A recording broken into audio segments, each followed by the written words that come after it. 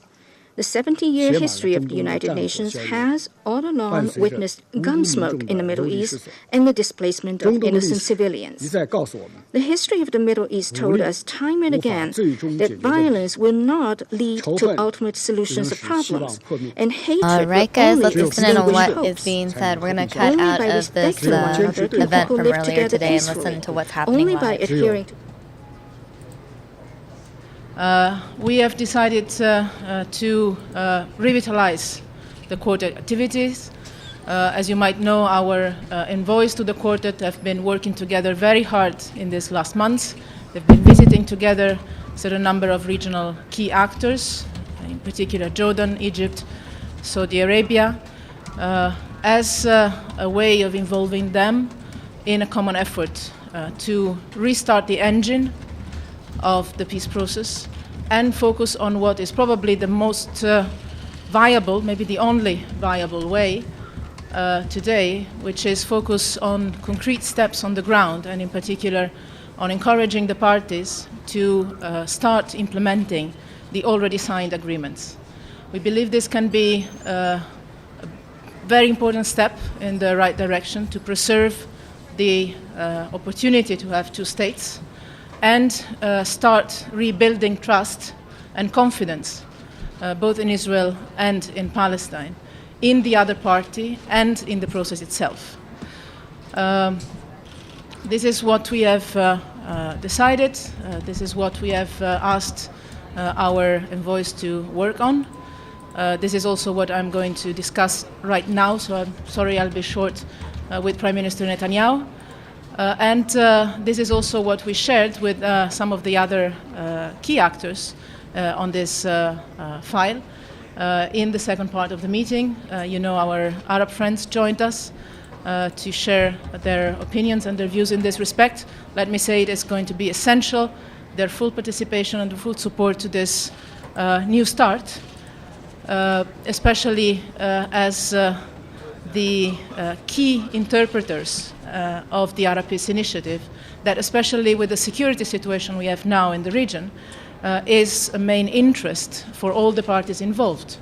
A regional security framework can be extremely useful and interesting for all the parties, not only of the Palestinian-Israeli conflict, but also in the region and worldwide. Because what we're seeing today is the possibility of a dramatic inflame of Jerusalem, the risk that if we don't act, if the leaders on the ground don't act, this can be a major source of radicalization, not only in the region but worldwide.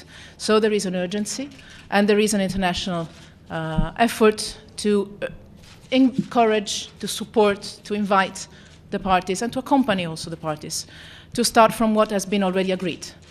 It has been already agreed, can be implemented. Just do it.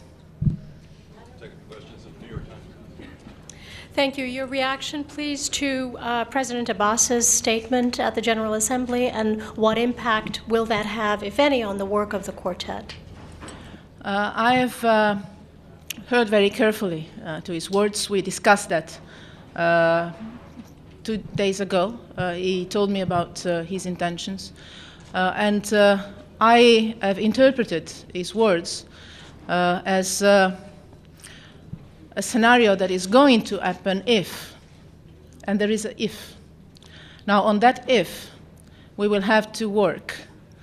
That is telling us the urgency of the international and regional community to engage the Israeli leadership, to have concrete steps, as I said, on the ground, to implement the agreements that are already there, and also the Palestinian leadership to engage in national reconciliation and in direct negotiations. and we are there to support. We are there to encourage. We are there to help if we can, because for sure it's an alarm, and that's a serious one. And I think all of the world, from East Asia to Latin America, looks at this, because this has a strong symbolic power for everybody in the world. This is not something unrelated to what we were discussing this morning in the Security Council on the fight against terrorism and Daesh. This is not something unrelated to what we're discussing when we talk about solving the political crisis or the conflicts around the world. It seems to be the little crisis that has been there for decades. Still, maybe today, out of all the crises we have in front of us, is the one that is possible to solve if we have enough leadership, enough political will, and enough international and regional support to push in that direction. We'll take one more, then I run. Thank you for the briefing. Majid Gili from the Kurdish Rudao Media Network. Russia yesterday conducted its first airstrike in Syria. What's your comment about that?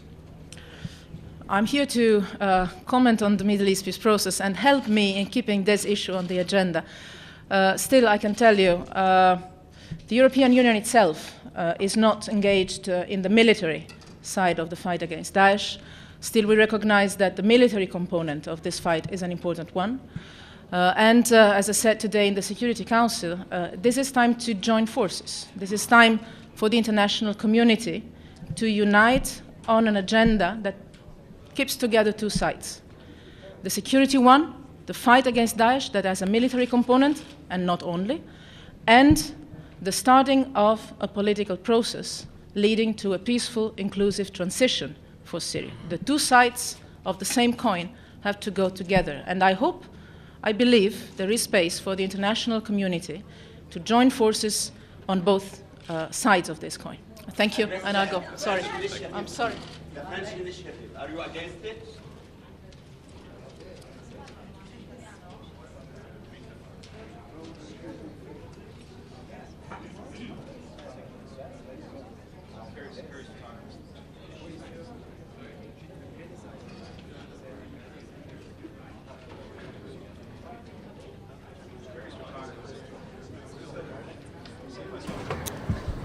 Once again, for those of you just joining us, we are waiting for John Kerry to speak. He's expected to make remarks on the news that Russians have launched airstrikes in Syria. He's expected to speak any minute now. I know we've been getting this feed of this specific podium for at least the last hour.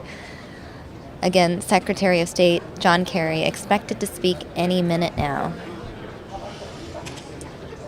While we wait for Secretary of State John Kerry's arrival, I'm going to go ahead and continue playing video from the UN Security Council this morning. This is what the international community hopes to see and what China's diplomacy aims to achieve. People need a Middle East of tolerance. The Middle East region, once a cradle of human civilization, boasts a glorious history with major contributions to human progress. Its flourishing civilization and cultural confidence has made this region an important platform for exchanges and the integration of Eastern and Western civilizations. In the 21st century, coexistence of civilizations requires the spirit of harmony without uniformity more than before, and progress of society calls for inclusiveness and broad-mindedness. Different religions should tolerate and learn from each other, and various ethnicities should live in harmony. People need a Middle East of self-advancement. The Middle East is the home of all the peoples in the region. Therefore, its future and destiny should be determined by countries in the region through consultation. Countries outside the region may provide help, but should avoid interfering in the internal affairs of other countries, or even less so, imposing a specific model on them. Regional order should be shaped by countries in the region on the basis of the UN Charter and in light of the circumstances on the ground and the needs of the people there. Mr. President, the Syrian crisis has been lingering on for almost 5 years. The international community should not stand by and do nothing, nor should it intervene arbitrarily. We need to first step up humanitarian assistance. In particular, the growing tension around the migrant crisis needs to be addressed to avoid more tragedies. We welcome greater efforts by EU member states to this end. Syria's neighboring countries, which have received more than 4 million Syrian refugees over the past few years, face even greater and more immediate pressure. It is both unfair and unreasonable to forget their efforts and ignore their difficulties. Political settlement is the only way out of the Syrian crisis. To achieve this, parties need to find a middle way that draws on workable practices of other countries and regions, suits Syria's national conditions. All right, it looks like there is Secretary of State John Kerry, so we're going to go live now to this event. Let's listen into what Secretary of State John Kerry has to say. Good afternoon, ladies and gentlemen. We met with Secretary Kerry for the, I think, third time in a few days.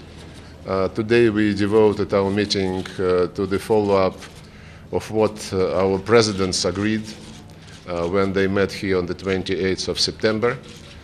The first instruction to us was to make sure that the military of the United States, the coalition led by the United States on the one hand, and the military of the Russian Federation, who now engage in some operations in Syria at the request of the Syrian government, get in touch and establish channels of communications to avoid any unintended incidents. And we agreed that the military should get into contact with each other very soon.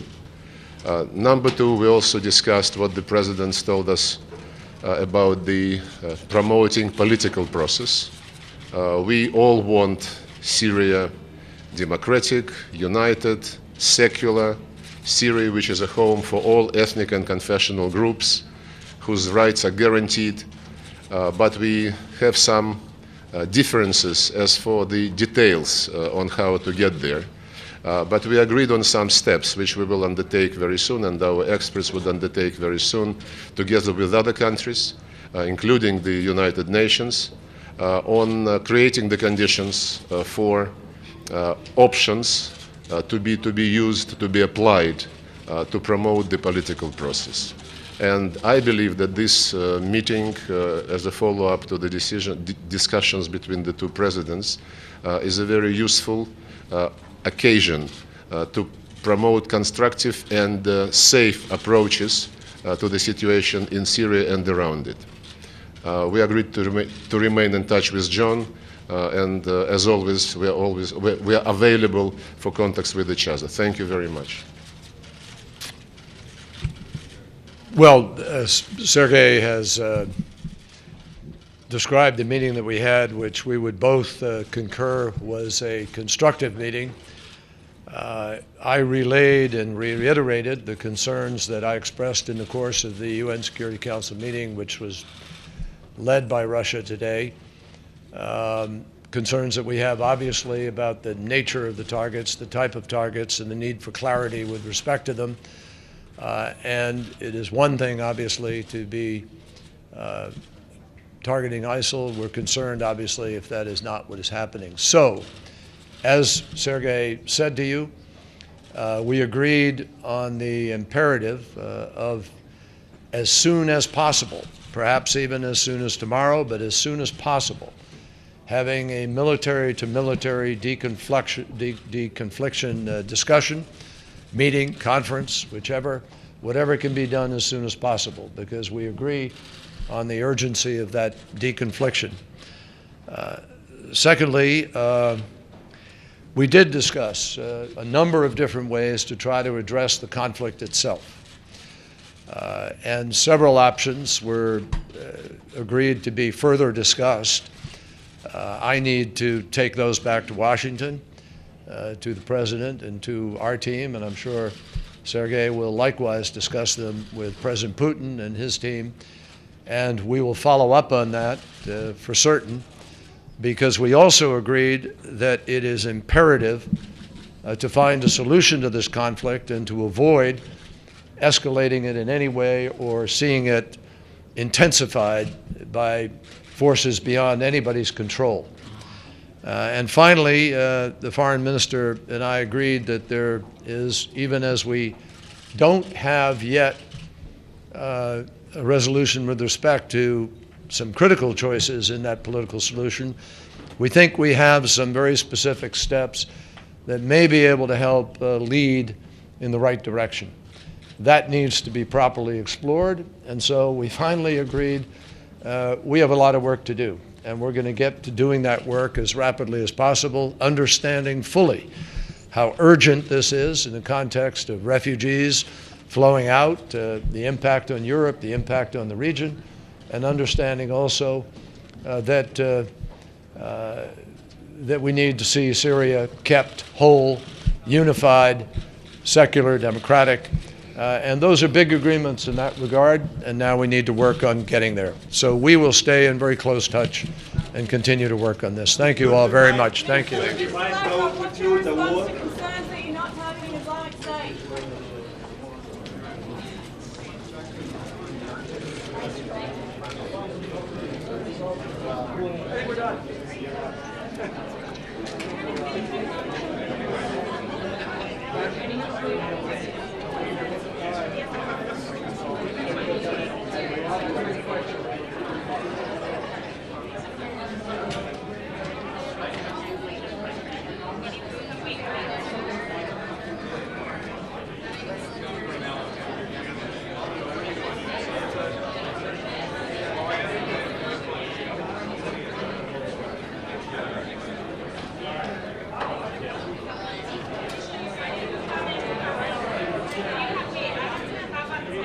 All right, guys, we just heard from John Kerry. Coming up is Dave Munsey. Get excited. This is Dave's 40th anniversary today. Stay tuned.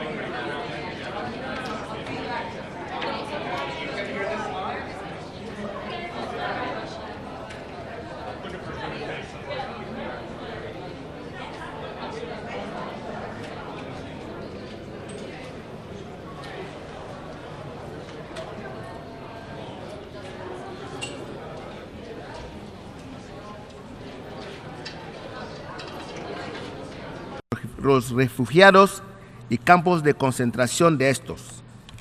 Las inmigraciones masivas de personas en busca de lugares de acogida en los países con cierta estabilidad y prosperidad económica.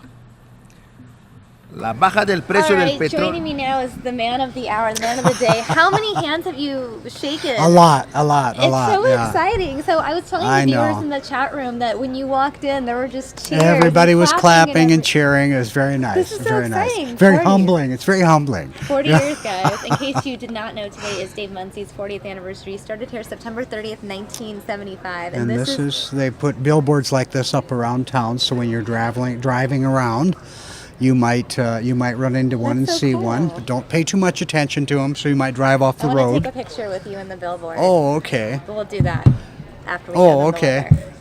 Well, you could get all them in on it. You could shoot that way, and so all there you the go. Viewers are very excited. It's a very exciting day, and I appreciate everybody else's excitement. Joe Foley saying congrats on 40 years. I know Rachel was in the chat room earlier. She wanted to be the first person to say congrats, but I don't know if she's there right now. Well, we know Rachel. She is a regular viewer, and she stays with us here. And I believe that she was the first one to congratulate me. But all of you guys sending in your congratulations. All of you guys are very important. I see Cha-Cha Ram saying, Dave, happy day. Sai saying congrats. Alfredo saying it's question time, because I did say, aside from just, doing a normal weather update, that people could actually ask you questions directly. Absolutely, you bet. Because it's exciting. I feel like 40th anniversary is like bigger than your birthday. I'll answer any questions that the statute of limitations hasn't run out on. So it has run out on, I mean. So from there we'll Cha-Cha go. Ram says 40 more years to come. Timo Tempo thinks that we make a great team. Thanks, Timo. D just rocking. Dave, the man of the day. Happy anniversary, Dave. Thank you. Isn't that nice? Happy anniversary, Sherry says. Alfredo has the first question. Dave, what's Okay. your most memorable? What's the most memorable time or memorable moment here at Fox 10? Well, I have a lot of them. There's a lot of them. I was probably the most memorable is the one that was mentioned in the newspaper article the other day, and I've mentioned it before. And it's a sad occasion, but it's the most memorable. And it was kind of an epiphany for me as well. It was 27 years ago. My mother had passed away, and I was on my way home, and I was at the airport, and a woman and a man about the age of my mom walked up and asked me, oh, you're traveling, where are you going? And I said I was going home, and they said, why? And I said, to my mom's funeral. And as I said that, I started crying. And this woman took me in her arms, and as I said in the article, I said she didn't hug me, she cuddled me. And she did. She patted my back, and I immediately got the feeling that I was closer to these people than I realized I was. And that has always stuck with me as a real, truly, it was just an epiphany of my life and the relationship I had with the audience. So that's probably the most memorable. There have been many. Let me tell you one real quick story that was real fun for me. And that was we went up to Barry Goldwater's house. We were working on a story on solar energy.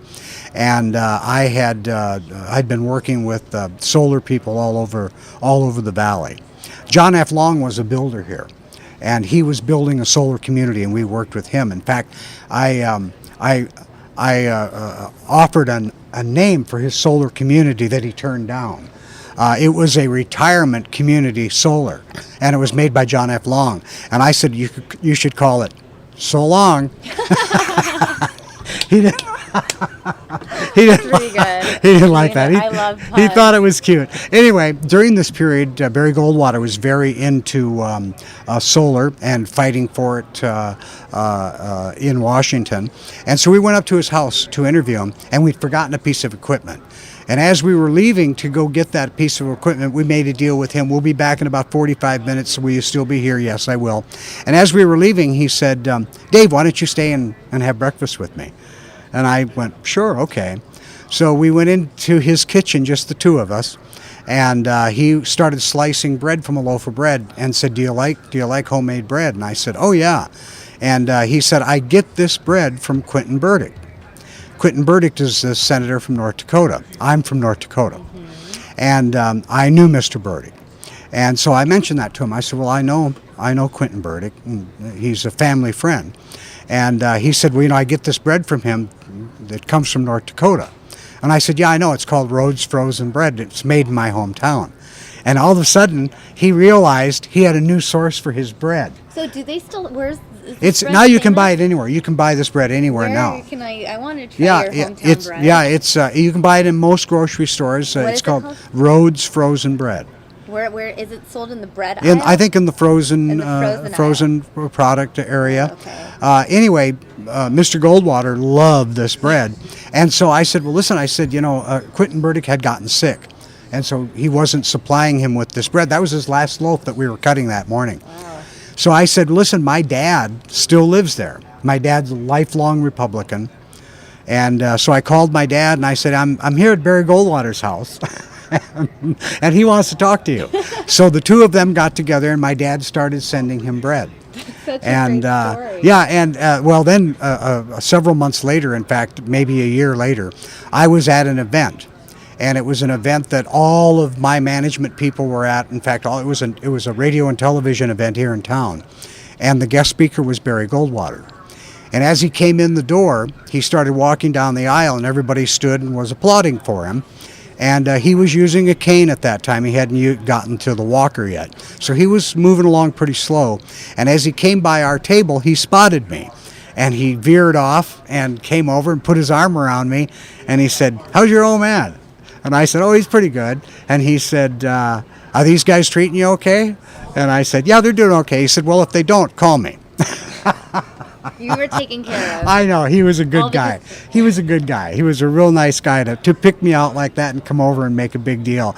And all of the newspapers, the radio stations all called me after that and were saying, how do you know him? How did that happen? So I told that story. And then when Barry Goldwater passed away, a lot of the stations called me and wanted me to repeat that story as well. But that's a very memorable time for me. He gave me a private phone number that I could call him anytime on it, and I did. Before cell phones. Yeah, I took advantage of that. He said, nobody will answer this phone but me.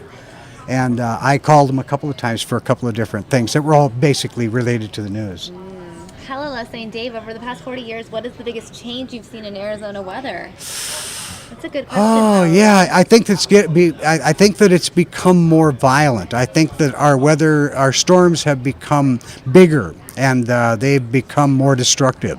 Over the last few years, we've really gotten more rain out of individual storms than we have out of sometimes the entire summer. So I think that's it. The storms are getting bigger. I mean, you know, these dust storms that have come across.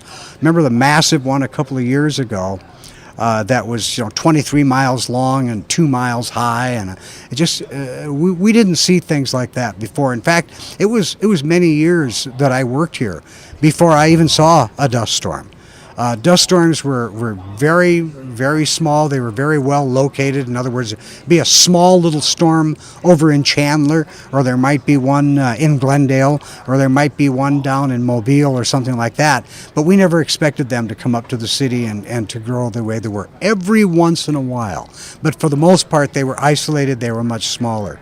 So, yeah, I think that the intensity of the storms is probably the biggest change. Let's see what else they're saying. Bean is calling you an Arizona weather legend. Mary Bell wants to say happy 40th anniversary Thank to you. Nick saying, yay, Dave. Ron, Arizona saying Goldwater's house is on Tatum and Lincoln. D just rocking saying, I've used Rhodes frozen bread dough for years. Good for you. It is good. It's real good stuff. We still get it. Shared the website for the bread, rhodesbread.com. Lana saying, Dave, I hear that Famous Dave is going to give a free meal to anyone named Dave today. I don't know about that. Okay, I don't know. You know what was funny about that Famous Dave's is I was at a party once and I saw one of their trucks. And I had said to my wife, I didn't know anything about them, and I said, look at this guy named Dave, goes out, starts his own business. I mean, what a go-getter! And then I find out they're this big chain. That's so good. But I imagine in the beginning it was a guy named Dave that was out with his own truck. One of the other changes I like about what's happening is social media. And not only the communication style of it, but when I was getting started and you got a phone call from somebody that was being unruly or unreasonable, you'd hang up on them, and that was something. But now you can unfriend them. I mean, to me, boom, that's it. Not only am I hanging up, I'm unfriending you. That's so I think good. that's pretty powerful, isn't it? I think so. Oh, you know what that was a picture of right there? Did you see that? They haven't seen it. I'm pulling up some of your old clips. Oh, there was a picture just before there that you had up. I think it was Mark Mitchell, who is now the mayor of Tempe. Oh, I don't know how to go back to that. But Yeah, I can tell you what that was. They were naming Dave Munsey Day in Tempe, and I have no idea. I don't know what day it is. That's why when I saw that, I thought today. I said we should play that so I can see what day it is because. Well, I'm going to try to play as many clips as possible. I have all that. Answer a few more questions from the viewer. Okay, I have that paperwork for that, but we were real busy that day. The mayor came out and he interrupted a shoot that we were doing for water safety, and we appreciated it and everything. But I took the paperwork and I filed it away. I have it somewhere, and my wife asked me the other day, "What day is Dave Munsey Day anyway?" And I went, I have no idea. It's a day. Chacho, Dave, I'm in Vegas and your weather forecasts are more accurate than my local weather stations. You are my weatherman. Well, I appreciate that. Boy, you get a lot of rain there. You can get floods in a hurry in Las Vegas. We have Danielle Miller here, who was in Vegas for a while. And her and I talk about the weather, the contrasts every once in a while about between here and Vegas, because you guys get some pretty violent weather there. You get that weather coming off the mountains, or the rain coming off those mountains behind you, and your rivers and streams and your roadways get filled up real quick. And I believe you have some canals that go through the city as well that are used for flood control, and boy, they get real dangerous. I've seen some spectacular rescues out of those up in Las Vegas. So thank you for your comments, but you guys have some pretty good weather up there. Ron saying a few years ago it snowed in Phoenix. Timo saying, Dave, what can you say about the rising temperatures in Arizona? Well, even though temperatures, we have warming trends that are certainly warmer than we have seen in the past, which is an indication of some kind of warming trend, global warming, call it what you like. But once again, we're only breaking a few records. We do break them sometimes by great numbers. In other words, instead of breaking it by a degree, we seem to break them by 2 or 3 or 4 degrees. But we're not breaking that many records that it should be a real concern as far as warming temperatures. I think it stays warmer longer into the year now. Like today, for instance. I mean, today is September 30th, and my wife was saying to me the other day, she said, I remember for your birthday, which is September 20th, we used to have jackets. Yes, thank you. That we used to wear jackets in the backyard and sweaters, and when we'd have a birthday party or something, and we don't do that now. So It's a little too warm to do sweaters. yeah, and I mean, I was swimming yesterday. I never do that in September. Well, now you do. Now I can't say that anymore. And I may swim in October. We'll see. Here's a good question from Dee saying, Dave, did you just get into weather forecasting for the love of it or by accident? I got into it by accident. Of course, I grew up in North Dakota, which is farm country. Hi, John. John's here. Mr. Hook. There we go. This was cold. Oh! I want you to enjoy that with fun. Thank you. So Thanks, I want you to John. enjoy that with fun. I appreciate Congratulations. You guys are Thank seeing you. it live You here. bet. You get to see John Hook coming to work and bringing me a beverage. A treat. We'll just leave A it nice at that. beverage and a nice card, That's which has exciting. been happening a lot here today, which An is very exciting nice. day. And what was I talking about? You were talking about how you got into weather by accident. Oh, okay. My dream was to be a criminal defense lawyer. My college degree that I was aiming for when I first went to college was political science, and I was totally geared to doing this. I really wanted to do Criminal defense. criminal defense attorney. So the opposite of Bill Montgomery? Yeah. Well, you have to. Yeah. I had just decided that I wasn't going to be a priest, because that was my original dream. I wanted to be a priest, and that was for a long time, for many years that I had done that. And for some reason, I just at about 17, 18. I didn't want to do it. I didn't want to do it anymore. I kind of lost that, and I was expanding and doing other things. I think what happened is somebody explained celibacy to me, and I thought, well, if I've already broken one of the rules, what's the sense of going on with this? Just kidding. But anyway, from there. And it was one of the reasons that I had started falling away from some of my earlier dreams, and you do that as you grow up. Right. You expand and you do different things. But yeah, I went to school. When I went to school, that was my dream. I really wanted to get into law. To do this, I got a job at a radio station, because it wasn't something that I dreamed about. It was just something I was good at. And I had a woman grabbed me one time that she was one of my mother's friends, and I was about 10 years old, running around the house just making all kinds of noise, and she grabbed me by my shirt and she looked at me and she said, I hope you get paid for that mouth someday. And that was an epiphany. I went, you did. Now get you do. paid for this? So I had never thought of that as a dream or as a career. I always had thought of it as, yeah, that's something I could do. and started doing it, started hanging out at the local radio station just because I was interested, and it became a job for me. It became a job for me at college. I got a job at a local radio station, and then I kind of worked that into doing some TV as well, and it just started growing. All of a sudden, boom, boom, boom. You know, what happened was I wanted to leave the station to continue my education, and they went, well, if you don't leave, we'll give you this. And you stayed. Well, I stayed. Yeah, I was a young man, and things were popping for me, and so that happened. And then all of a sudden, another station from another town called and offered me a job, and I moved on to that, which was a bigger station.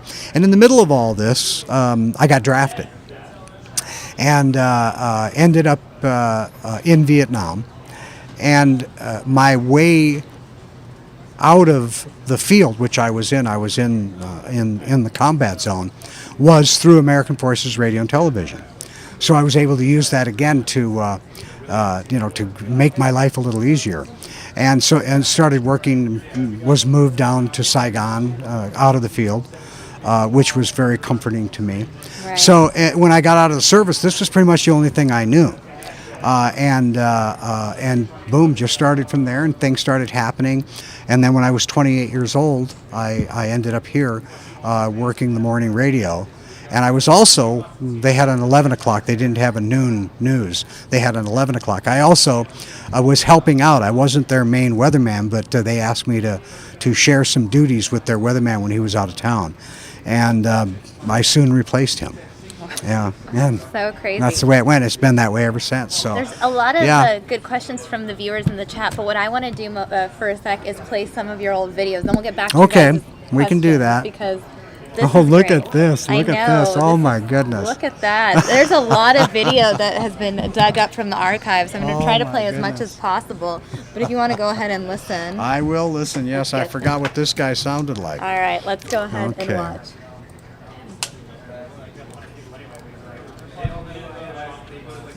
Back to Civic Plaza here and take a look around. We'll look at the national map that we have out. Thunderstorm activity, as you can see, is occurring all throughout the southwest.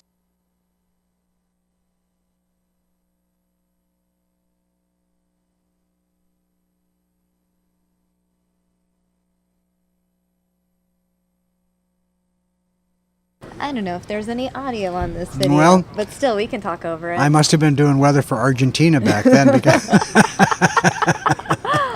somewhere in South America, I think. But that was obviously something that was affecting us at the time. I hear you. Look at that hair. Look at that hair. Well. And speaking of heavy rain, they had some heavy rain down in the south today. Lafayette, Louisiana, picking up 3.5 inches. And then that storm track followed all the way up into the northeast. Look at these temperatures on the day. Still some 40s hanging around. In fact, there were a few flakes of snow way up into the... Those maps are pretty old, yeah. That was about it. As we were just getting started. You know, I used to write on my maps. There we go. As a matter of fact, we got a little breeze coming up the back of me right now, and it feels real nice coming through that water. We have a very serious weather this evening. We would like to show you a flash flood watch that is in effect and will be in effect until now these are automatic. They just pop up on your screen. Now, Fox 10 Weather with Weather Authority Dave Munsey. Weather Authority. Yeah. Hi, everybody. Some strange weather around here over the weekend with some of that storm activity. We normally don't get that at this time of year.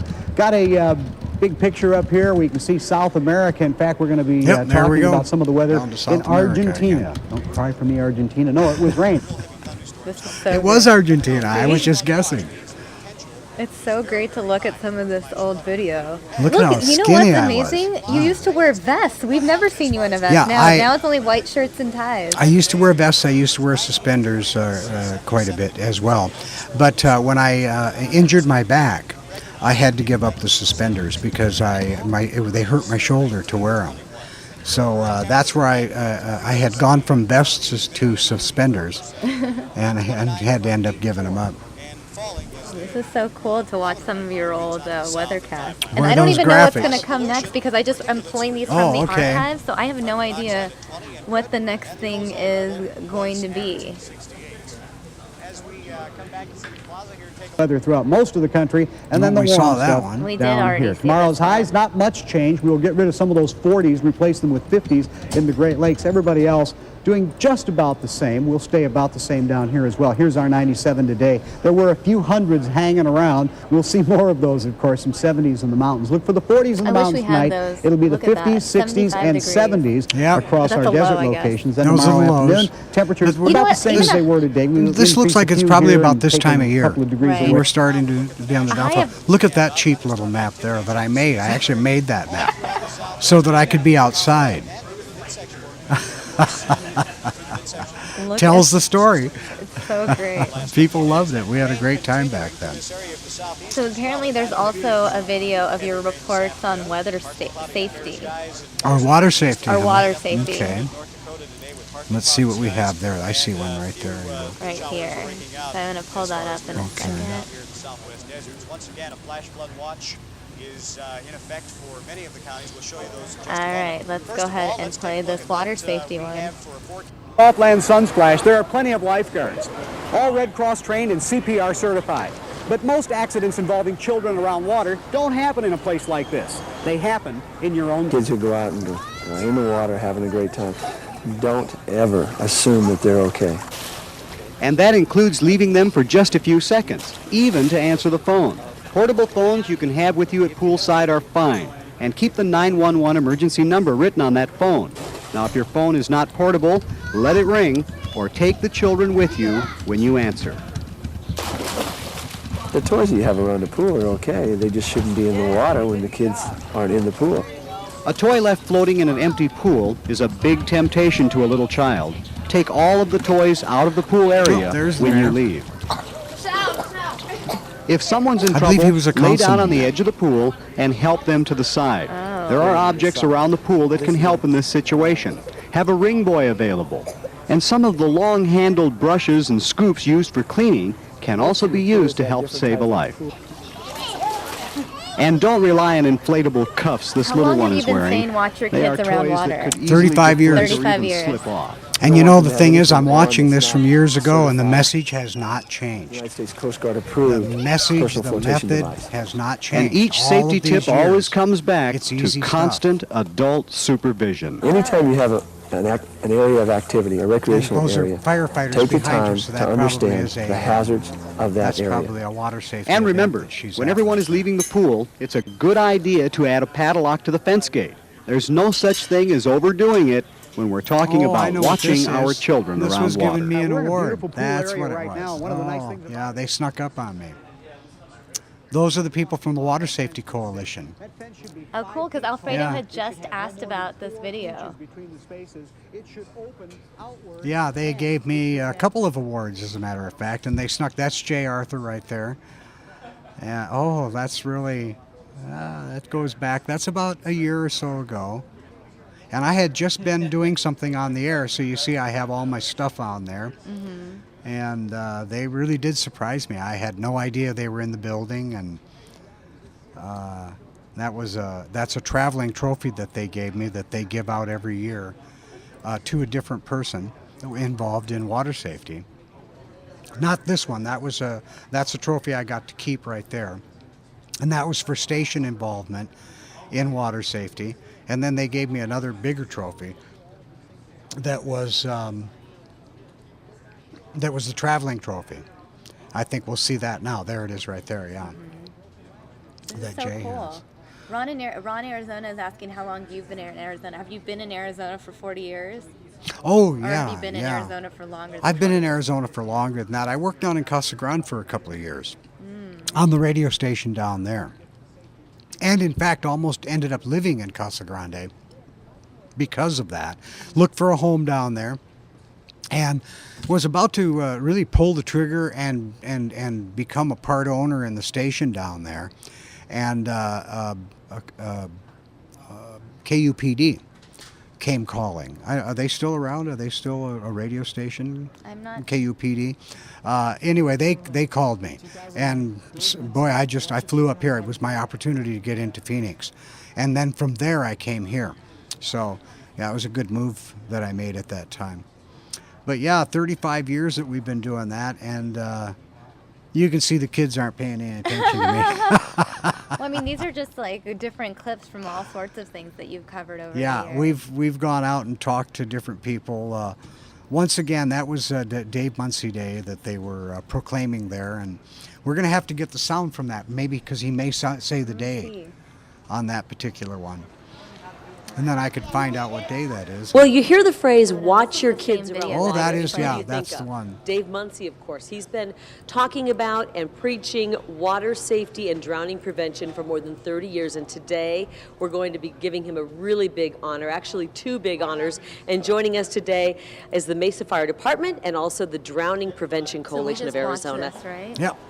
I'm going to pick some other video then. Okay. I think this video that I'm going to play now is from 1995. Had flooded streets. That, once again, is my Argentina stuff. These special offers end That must have been Memorial a Day. popular one with people. With some of that storm activity, we normally don't get that at this time of year. Got a big picture up here. We can see South America. In fact, we're going to be talking about some of the weather in Argentina. Don't cry for me, Argentina. No, it was rain, actually. And lots of rain throughout Argentina as those folks had flooded streets and just a lot of problems. I've done worldwide weather. This also had hail and high winds with it, but you can see the aftermath of all of those problems that they were having in our quest to cover weather around the world. Tomorrow, Morocco. We'll see. Well, the west, you can see the clouds hanging around here as we continue to pump that moisture in. A weak low brought it in over the weekend, and we continue to see it. We saw this stuff coming in last Thursday and Friday, and it continues to hang around. Here's the moisture just kind of evaporating through the day. Boy, but, our equipment is still so a much lot of it better out there. today. Still chances of That getting stuff some was good, activity though. around the It state. worked. We're pretty safe down here right now. We did have some dust, especially on the east side.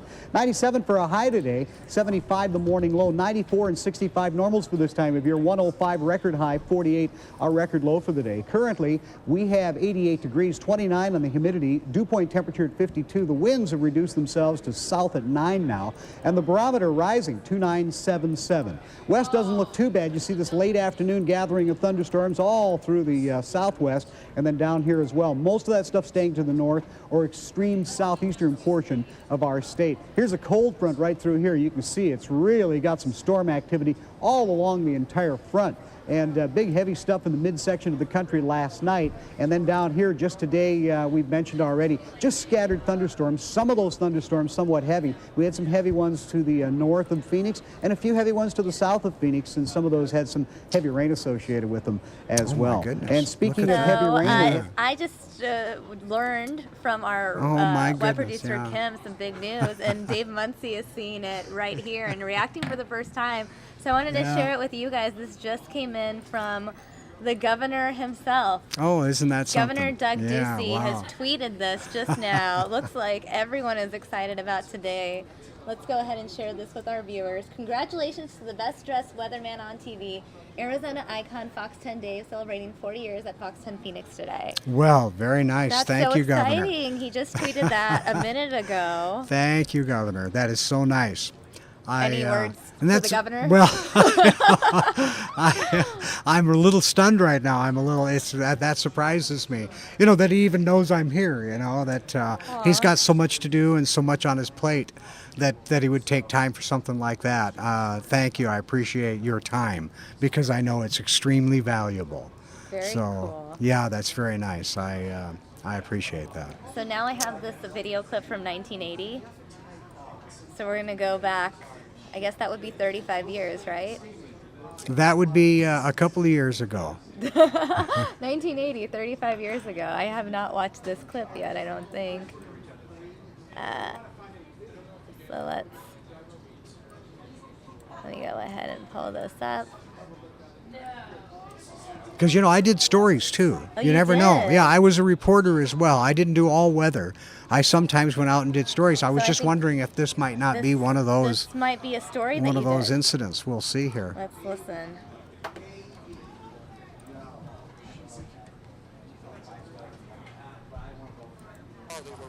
Was struck by another car that police say was traveling the wrong way on the interstate. Authorities say that car was carrying illegal aliens and the driver is facing manslaughter charges.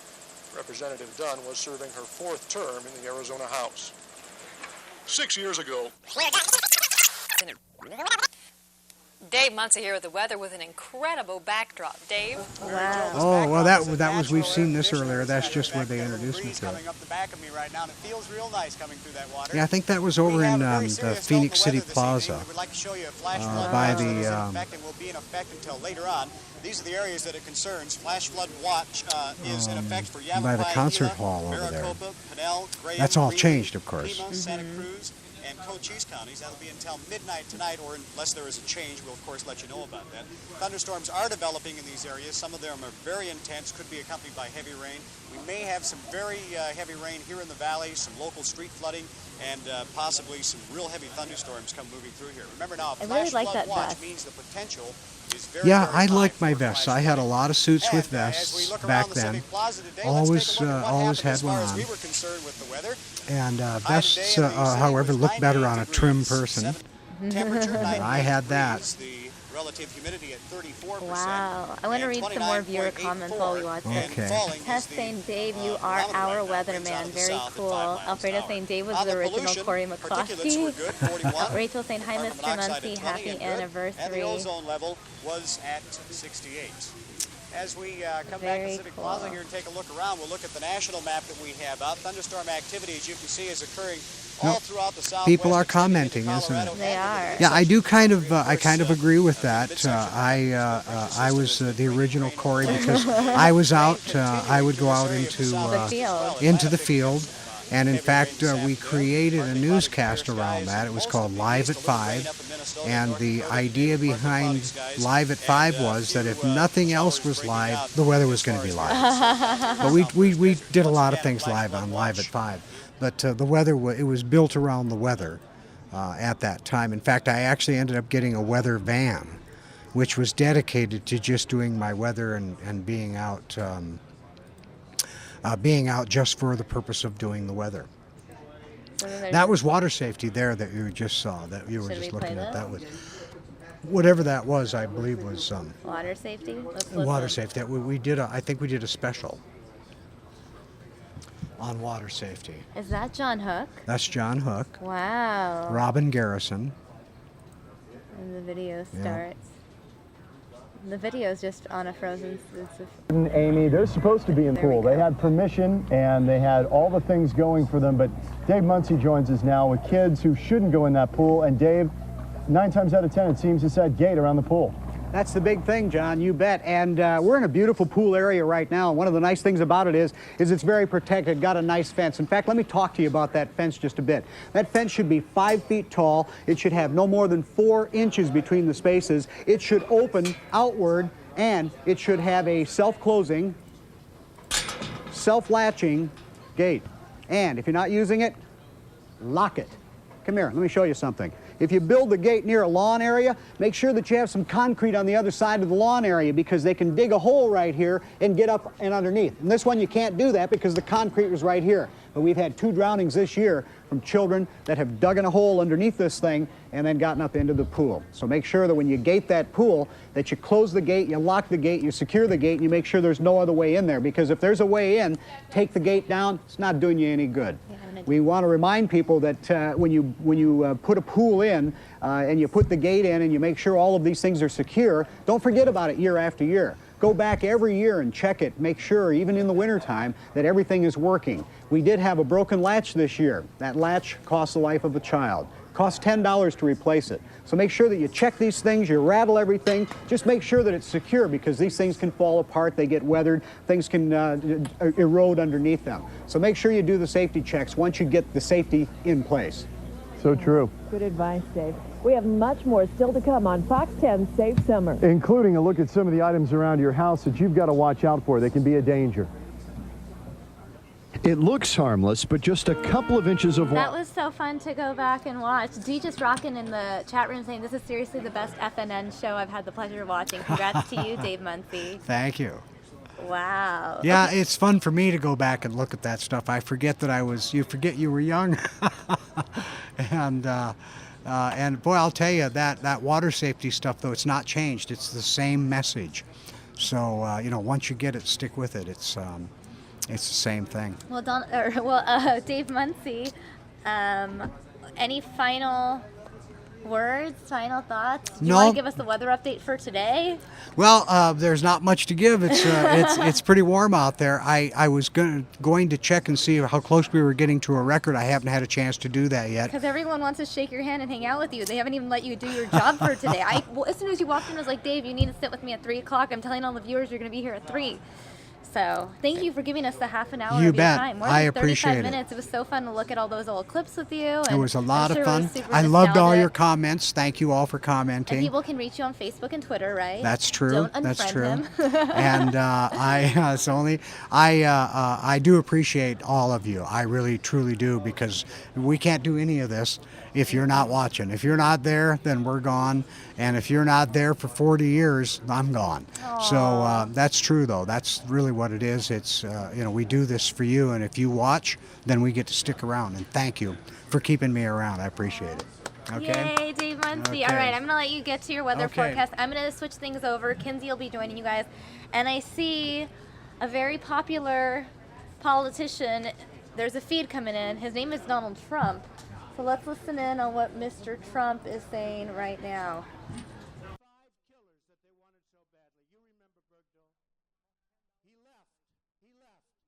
He deserted. And we had 5 and probably 6 people killed going after him. And the other day I read for the first time, well, he wasn't feeling well. He may not be psychological. Who the hell cares?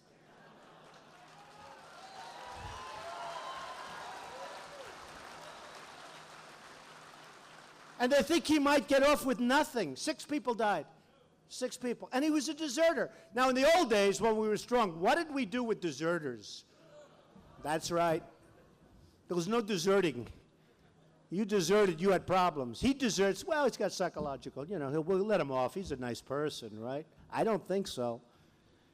So, a lot of the press has been nice to us in the last few days because we gave a very detailed tax policy where we substantially reduced taxes. Very substantial. And I'm going to go over it, but we're going to create a lot of jobs. We're taking jobs back from China and all these other countries that have just been ripping us. Mexico, China, Japan. We're going to be taking them back. But they were so happy in a certain way, they said, well, we want policy. So I gave policy on immigration, and they were sort of happy with that. They didn't necessarily agree with everything. A lot of people don't agree, build a wall. They say, you can't build a wall. How can you build a wall? It's going to be too expensive. Our trade deficit with Mexico is $45 billion a year. Don't forget, I said Mexico. I love Mexico. I love the Mexican people. I have thousands and thousands of Mexican people that have worked with me over the years. Thousands. I have a great relationship. But their leaders, and I say it all the time, are too smart for our leaders, too cunning, too sharp. And they're ripping us. So we have a deficit. Nabisco's moving. Nabisco. What's more United States than Nabisco? They're moving to Mexico from Chicago. They're going to make Oreos in Mexico. No, think of it. And then we have Ford Motor Company. $2.5 billion plant. You heard that story. I'm not going to tell it. Because if I do, they'll kill me. I have all these live television sets. Every other candidate can go and make a speech. Every other candidate. And they make the same speech for months. But they have 100 people. For instance, Jeb Bush is down the road. They're expecting 125 people tonight. No, it's true. Now, I'm going to tell you, because we have been getting amazing crowds. We had 20,000 people on Friday in Oklahoma. 20,000 people. In Oklahoma, a great place. That was an amazing event. We had 20,000 people. We filled up a stadium, where the Mavericks play. Mark Cuban, good guy. And he has the Mavericks, and it's called American Airlines Center.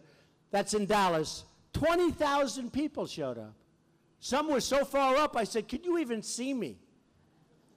And we had 3 days to do it, because when we got it, in fact, when they said, you could have that arena if you want it, I said, when? Monday night. This was like Thursday.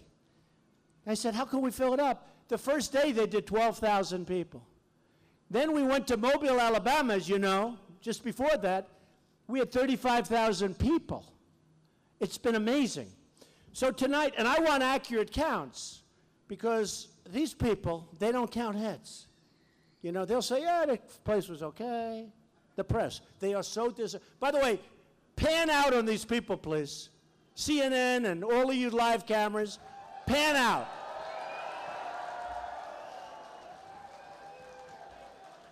Because you know what they do? They have the camera, live television, on my face the entire amount. My wife goes, I go home. Were there any people there tonight, darling? They don't see. They never show the crowds. They never show. They don't want to. They don't want to. And this room, we have another room just as big, CNN and all the people. But, you know, it's so important. So the fire marshal, the only reason, because we have a lot of people can't even get in, 3,564. That's what we have, exactly. And we love the fire marshals, but the fire marshal actually, right over here, the fire marshal said you can't have them in the aisles. No, it is a one-story building. If there's a problem, we get out of here. So I'll be the first one out the door, believe me. But they don't want to have them. So anyway, we have 3,564 people. We have closed circuit. It's amazing. It's great. And it's always like this, by the way. It's always like this. We did have one event, so beautiful, in South Carolina. I was called by a friend of mine who's African-American, a great guy. The South Carolina African-American Chamber of Commerce. He wrote the most beautiful letter tonight. I said I was going to read it to you. He put it in one of the papers. It was in one of the papers today. And there was a last-minute thing. They said, would you speak? And I liked it. I'm speaking to the African-American Chamber of Commerce, South Carolina. I went, and actually, they didn't come from the back. They just formed in the front. It was beautiful. And they said it was the biggest crowd, the best crowd they've ever had. It was such a beautiful day. It was a lunch. And it was wonderful. And the cameras, because they were all up front, the cameras showed chairs in the back that were empty. Like, oh, Trump's lost it. Is Trump losing? And I just walked in and did him a favor. And these people were so angry at the way they were treated. African-American people that do such a great job. And you have to see the letter. Anybody wants it, we have them, because it was such a beautiful letter and so unfair the way they were treated and the event was treated. And that's why when I go to things like this, I like to have the press see what's going on, because there is a movement going on. This is more than like, oh, gee whiz, people show up. When Bush has 125 people, and when Rubio comes in and you have 12 people, it's true.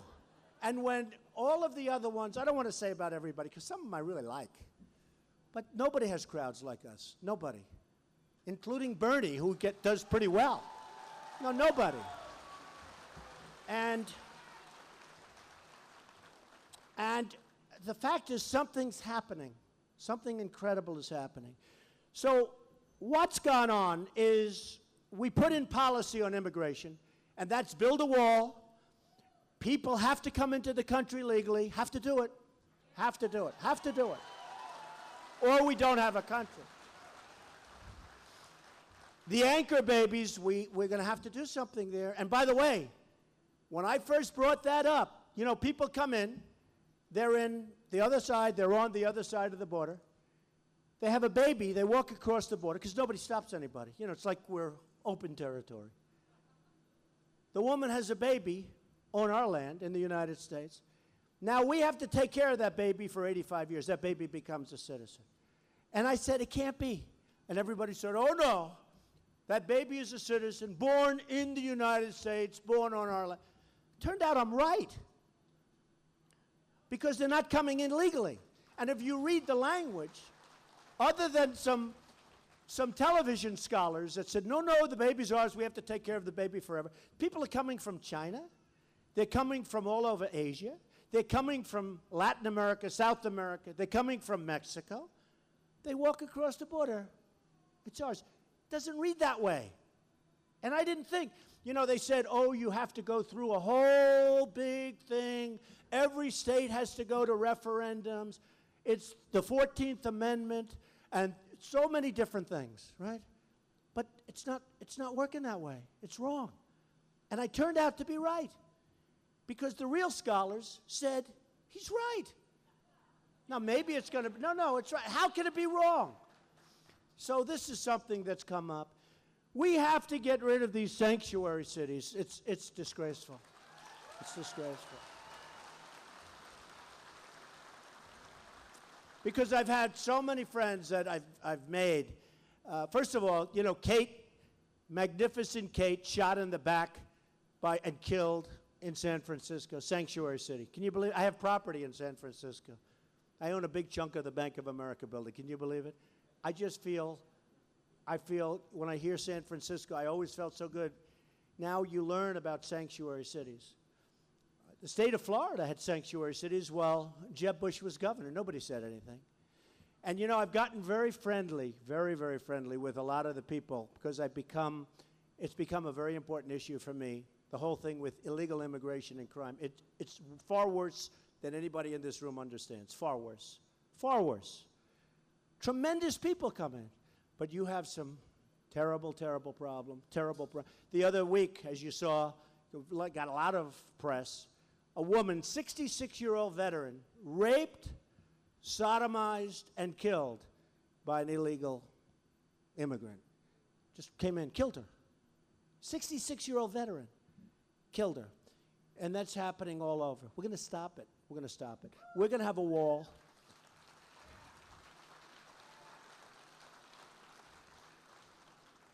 And I'm really good at walls, believe me. What I do, great. I build. What I do better than anything. That's why with the infrastructure of the country, it's falling apart. We're spending money all over the world. We don't even know where we're spending money. I was going to bring up today, they have a list of some of the dumb things that the country does.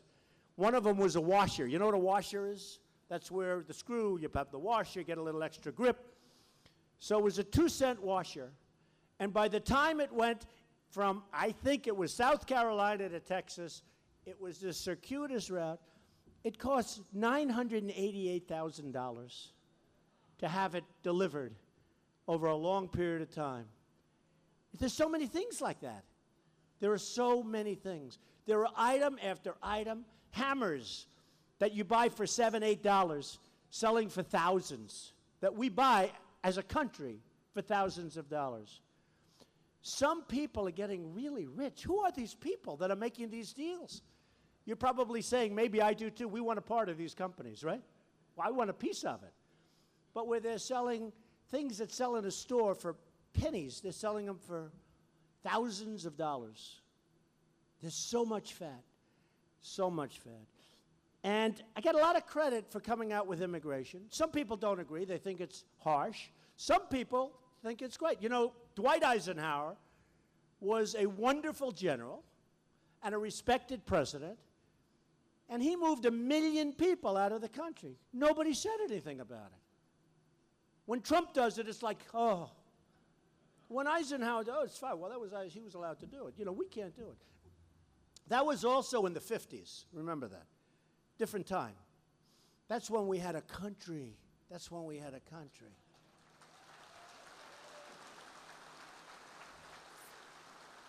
That's when we had borders. You know, without borders, you don't have a country, essentially. We don't have a country. Without borders, you just don't have it. But Dwight Eisenhower, there's big reports, and they used to take him out and put him on the other side of the border. Say, you have to stay here. And they'd come right back. And they do it again, and do it again, and then they said, wait a minute, this doesn't work. And they took him out and moved him all the way south. All the way. And they never came back again, because it was too far. Amazing. And I'm not saying this in a joking way. I'm saying this is what happened. It wasn't working. They were coming right back. And then they literally moved them all the way. And I have to tell you, a lot of the politicians, they never came back because it's too far. They would put them on boats and all the way down south. And that was it. But then a lot of things happened. And a lot of changes took place. And now we've become so politically correct as a country that we can't even walk. We can't think properly. We can't do anything. Every time you say something, oh, that was not politically correct. It wasn't politically correct. Nobody respects women more than I do, will tell you. And that's true. And I will do more. Thank you. It's true. My mother was the greatest person there was. But nobody respects women more than I do. And 2 weeks ago, I was making a speech. I said, I respect women. I cherish women. I do. I cherish women. And Hillary said, we don't want to be cherished. We want to be respected. I said that. Yeah. I think you want to be cherished, too. It's better than respect. It's everything.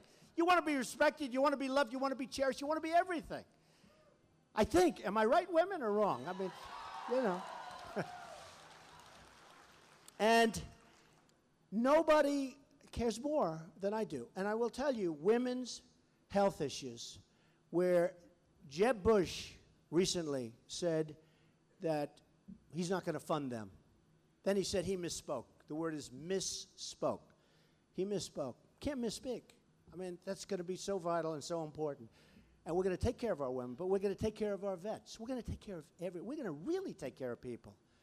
Because I know how to do it. We're going to bring jobs back into the country. We're going to become a rich country again. We're a poor country. We're a poor country. We're a debtor nation. We owe now $19 trillion. For a few months I've been saying 18. Now it's up to 19. We owe China $1.5 trillion. Think of it. They take our jobs. They take our base. They take our money. And we owe them $1.5 trillion. How does that work? That's like a magic act. We owe Japan the exact same amount, $1.5 trillion. We owe them. They send millions of cars here. We pay for the cars. No tax, no nothing. By the way, try doing business in Japan. I always say, how many Chevrolets do you think you're going to find in the middle of Tokyo? Maybe none? Do you think none? There might be none. We sell them beef, and they don't want it. Beef. And they don't want it. They send it back. The farmers don't want it. So we owe Japan $1.5 trillion. Think of it. They sell us all these cars. We owe them money on top of everything else. It's going to stop. It's going to stop so easy. It's so easy. We have to balance out. I went to my people this week, and I said, I want to know something. I want to know how much do we, in terms of balance of trade, how much are we behind the 8 ball, the U.S. trade deficit, with China, Japan, and Mexico? Well, China, it's almost $400 billion a year. $400 billion! Japan is almost $70 billion a year, and Mexico, 45. 45 billion. Then they say, oh, you can't get Mexico to pay for the wall. It's $5 billion. Believe me, I'll build bigger, better, stronger for half the price. Much less than half the price. No, much less than half the price. Because I know how to build. I know. I'll watch it myself. Oh, it's going to be so beautiful. It's going to work so well. It's going to work so well. You see the picture in the big magazine this weekend? I knew the magazine because I was on the cover. That's the only reason I read it. But they have a wall like probably 8 or 9 feet. And they have a ramp going up and another ramp going down. They have cars and trucks going over, taking drugs. So here's the deal. We get the drugs, they get the money. These trucks go right over the ramp, over the wall. Can't do that when the wall is higher than the ceiling. Or it's a long way down if they miss that ramp, I'll tell you. It's a long way. And I don't blame. If people can get away with this stuff, let them get away with it. But we're going to make our country so strong and so beautiful. We're going to do it. So then I put in something on policy with regard to the Second Amendment. I'm a big Second Amendment person. And you've all seen it.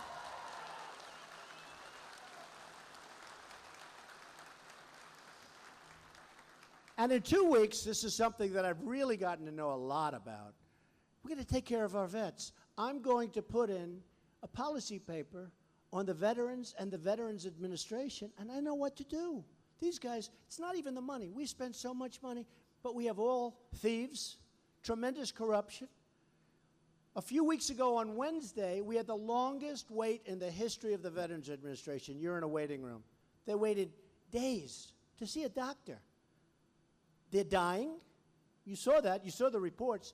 Hard to believe. So many people are dying while they're waiting. They're dying. Things that can be taken care of with a pill, with a couple of visits, with maybe one visit, and they're dying. It's not going to happen anymore. It's not going to happen anymore. So that's one I really look forward to.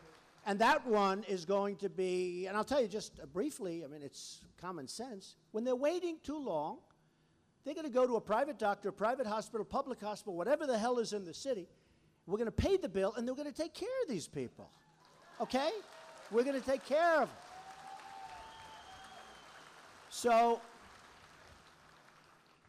And that's so important to me. I mean, because some of the greatest people, I've met some of the greatest people I've met on this trail. We call it the trail. Do you believe I'm a politician? I can't believe it. I'm so embarrassed. People say, you're a politician? I say, I hope not. But I guess in a certain way I am for a little while, and hopefully it works out, and we're going to do something that's going to be wonderful, and you're going to be very happy. So, good. Go ahead. You can go ahead. You know, it's funny. A few weeks ago, I got a great story, and they said he's a great speaker, wonderful public speaker, but he has one problem. He speaks through the applause. And I never thought of it, and I realized they're right. People start applauding. I start speaking, they immediately shut up. And I said, but you know why? Because I'm so excited to tell you about the next thing. There's so many things we have to do. There's not enough time to wait for the applause. It's true.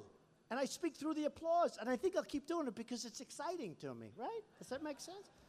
So I appreciated the article. And the guy's right, actually, but although I don't know. Who knows? So what I did is we came up with a really great tax plan that has been really praised, and in some cases not. They said it's too big. It's too big. Got to put our country back to work. We have the highest taxes in the entire world. Highest in the world.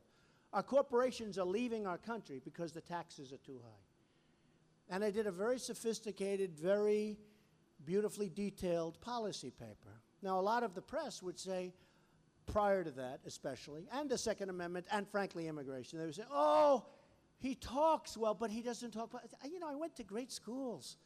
I'm like a smart person. It's like, oh, he doesn't talk details. So all of a sudden I'm speaking details, and even if they don't like the details, they appreciated that I gave them the details. I will tell you, the tax plan is, I think, really something we're proud of. And I'm going to go over it just quickly, because most of you have heard it, but it's going to help you. It's going to help in a lot of ways. Number one, it's going to help with jobs. It's going to help with jobs. It's going to put people to work. We're taking jobs back. We are going to have companies now come back into our country. We're going to have a lower tax rate than China. We're going to have a lower tax rate than many of these countries. You know what corporate inversion is? Corporate inversion is a disaster. Companies have billions, trillions, at least $2.5 trillion total outside of the country. Everybody agrees the money should be allowed to come back in. Republicans, Democrats, this has been going on for years. They still can't agree. They agree, but they can't come to a conclusion. And if we bring that $2.5 trillion, and I'll tell you it's a bigger number than that. And if it is, my plan's even better. But I'm letting it come in for a very reasonable price, meaning a very reasonable tax. Right now, the tax is so high, you can't bring it. If anybody was running one of those companies, you can't get it in. They work on paperwork, and they can't get it in. Smart, they have the greatest lawyers, can't get the money in. So I'm going to simplify it. I want the money to come in so that these companies, number one, don't go. You know what they do? A lot of them leave, you know this, in order to get the money. They actually move their company to Ireland, to other places in Europe, to other places in the world in order to get the money. And you have some big, incredible companies, big name companies, that are now thinking of leaving the United States to get the money and to get lower taxes. And there's really no way you can stop that. You can't say it's illegal because they'll find a way around it. The only thing that stops it is the marketplace. The marketplace is going to stop it. So we're going to take care of that. But we have, and I sort of titled it, Tax Reform That Will Make America Great Again. Today they said it's very Reagan-esque. I consider that a great compliment. One of the writers said that. And thank you. And I start off, too few Americans are working. Too many jobs are being shipped overseas. And too many middle-income families just cannot make ends meet. We all know it. And if it's not you, you know people where that's the case. My plan directly meets these challenges and the challenges also of business. We're going to make our businesses strong again. We're going to make them competitive again. And by the way, nothing to do with this, but we're going to get rid of the regulations that are mounting up like on a daily basis. It's ridiculous. Regulations are going to go the wayside. There will be some, but they'll be meaningful. There won't be the nonsense that every single day is happening. Every single day. The plan will provide major tax relief for middle income and most other Americans. Major tax relief. It'll totally simplify the tax code. Will grow the American economy, and all of this will add up to a point where we're not going to be increasing our debt. If anything, if it really kicks in like I think it might, where the economy grows, we'll start reducing our debt and reducing it big league, which I want to do.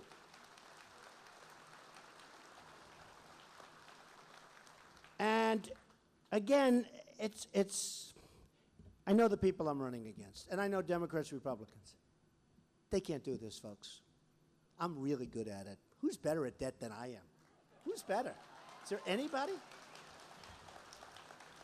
I've had borrowing so big, and I worked out perfectly. The company's bigger, better, stronger than ever before. That's what you need. You need somebody with whatever the hell that is, whatever that craziness is up there. You need that. You need that. You can't just be a politician, all talk, no action, they talk. They wouldn't know what to do with China. Carl Icahn, great entrepreneur. Everybody knows Carl Icahn. He came out yesterday. He said Trump is the only one that knows what he's talking about. And he's great. And I'll get him involved. I'll say, Carl, you handle China. And you know what I'll do? Just walk away. Don't worry. We'll do very well. We'll do very well.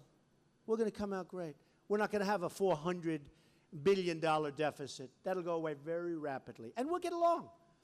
China doesn't even like us. You know, these countries, they rip us off. They don't even like us. With me, I'll stop the rip-off, and they'll like us. Can you believe it? Hard to believe, but that's what will happen. So, in the plan, we're going to cut the individual rates from, and this is very important. Number one, we're cutting down from 7 brackets to 4, and the rates are going from 25 to 20 to 10 and to 0.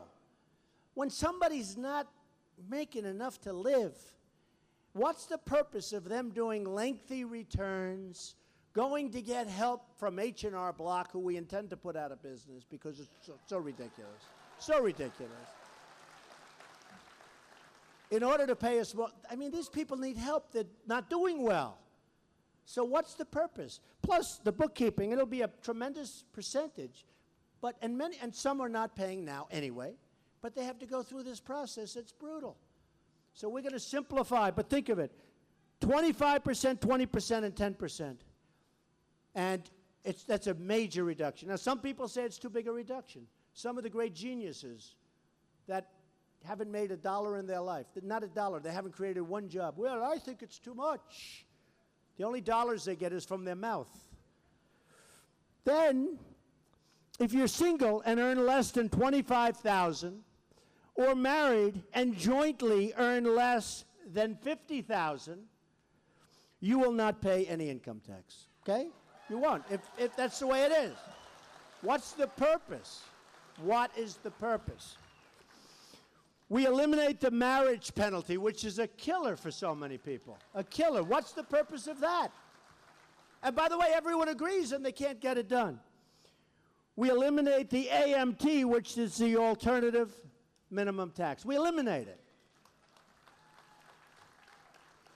We end the death tax. It's a double taxation. It's a double taxation.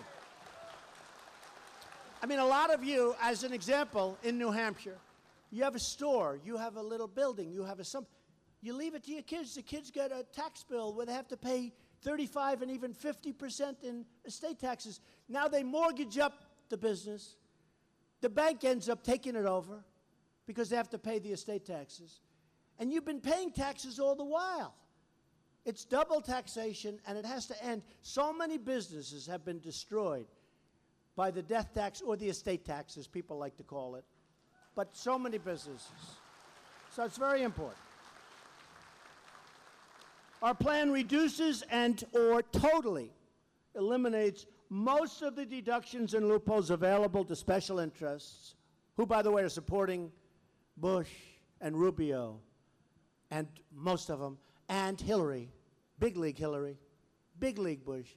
You know, Bush is going to spend $100 million on ads. That money comes from friends of mine. They're friends. I know some are enemies. Some of them I don't like at all. Actually, many of them I don't like. But when you see an ad, every time you see an ad from Rubio or Bush or Hillary, remember that money's coming from special interests and lobbyists. And when they want something done in a year from now, 2 years from now, if they ever get in, be sad. Won't that be sad?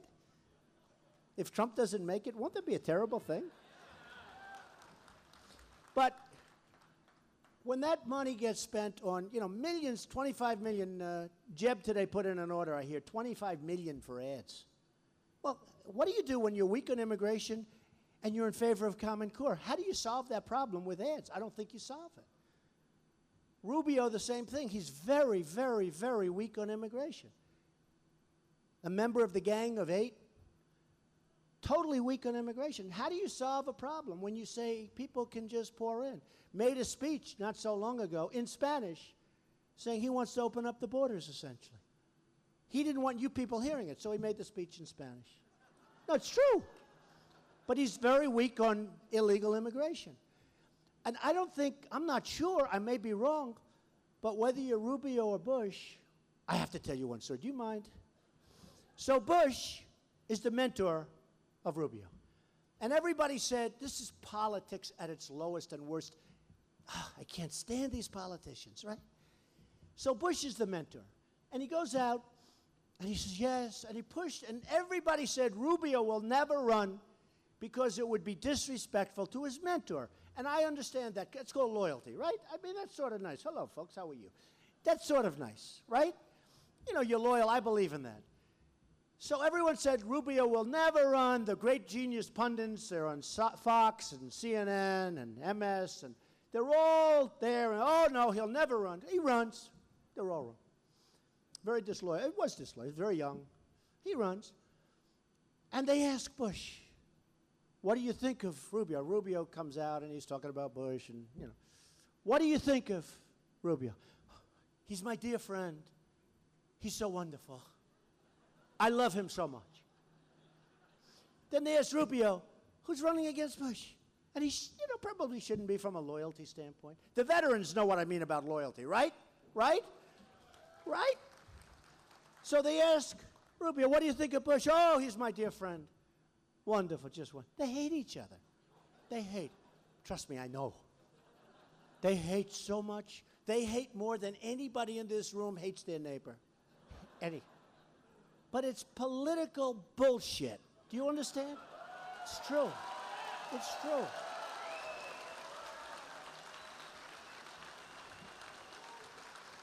So, let's go. So we're going to reduce or eliminate most of the deductions, loopholes available to special interests and the very rich. Me, I don't like that. Maybe I'll change my mind on that one. I don't know. It's going to cost me a lot.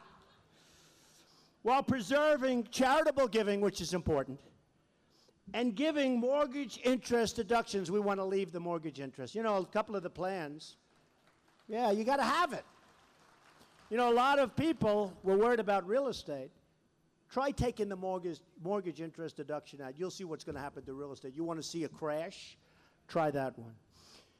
So we end the current tax treatment of carried interest. It's a little complicated stuff, but the business folks know what that means. For speculative partnerships that do not grow businesses or create jobs and are not risking their own capital. That's what happens. They get this big thing. They're not risking their own capital. And it's a big number. Somebody said it's not so big. It's a big number, but it's a big number up here. It's a big number psychologically. Big, big number psychologically. So we have to do that. And a lot of the hedge fund guys, they're not happy with me right now. But the nice part, they didn't give me anything. They want to. You know, as soon as you go to number one of the poll, it's amazing how many guys call up, Don, I love you very much. I'd like to make a contribution. I don't want it. Am I making a mistake? I feel sort of like it's not natural to me. I'm turning down a lot of money, believe me. I hope it's appreciated someday. No, honestly. No, honestly. Because If I turn down tens of millions of dollars and I lose, I will feel so stupid. Really. I say, what didn't matter? So I hope it's appreciated. No business of any size, from a Fortune 500 company to a mom and pop shop. How many people own a shop? Raise your hand. Great business, right? Okay. Well, you're in the same category now because the taxes are too high. Is that right? So no business of any size, from a Fortune 500 company to a mom and pop shop to a freelancer, and you have a lot of them up in New Hampshire, freelancers, plenty of freelancers, living from gig to gig, will pay more than 15% of their business income in taxes. We're not going to take all the money away anymore. And people aren't going to create jobs if you do that. So we're going to have job. This is a job creator. This is real. This will be really dynamic. This will be something special. Now, a lot of people that don't know, they don't get it. But many people that do really get it. A one-time deemed repatriation, that's what I was talking about, all the money coming back in, of the corporate cash held overseas at a significantly discounted rate of 10%. In other words, they're bringing it over, we're going to tax them 10%. They're going to have the money in our country instead of having it overseas. Tax rate of 10%, and ends to the deferral of taxes on corporate income earned abroad. So that what you're going to do is you're going to have tremendous incentives for people even if they're doing business abroad. But you're going to bring the money back into the United States, and they're going to put the money back to work, even if they just give it out in dividends, because the people getting the dividends are going to spend the money. And you're talking about trillions of dollars are over there. Trillions of dollars. And believe me, mark my words, I told you before, they say it's 2.5 trillion. I say it's much more than that. Nobody even knows. So corporate inversion, we're going to stop, and we're going to have companies not leave. In the old days, people would leave New York and they'd go to Florida. Or they'd leave New Jersey, they'd go to Texas, where the taxes are lower. Now, they leave the United States and they go to Ireland and they go to other countries where they have lower tax rates and other things. But with what I'm doing, they're not going to be leaving anymore. And we don't have to say, boom, you're staying. They're not going to leave anymore. So it really works. What we want to do now is reduce or eliminate many of the business loopholes, because we're lowering the taxes so much that we can get rid of these tremendously complicated loopholes. And in the end, the business taxes are going to be lower than they were before substantially, but you're not going to have accountants where you have tax returns that go up to the ceiling if you have a business. It's going to be simple. It's going to be less taxes, and it's going to be simple.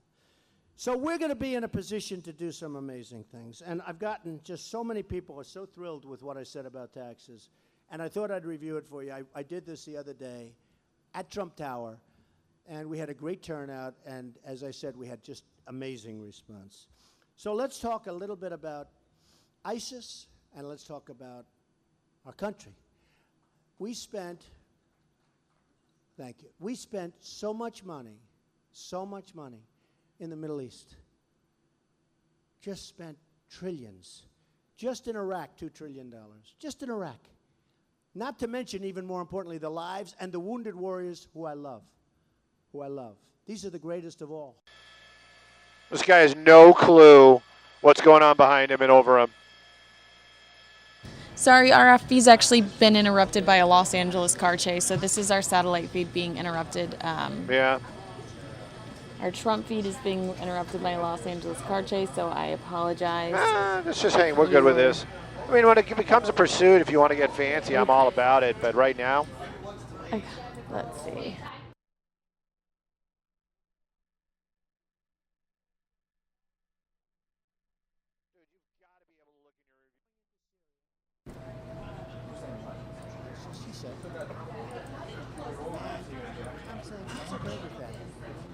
Anything wrong? That's okay.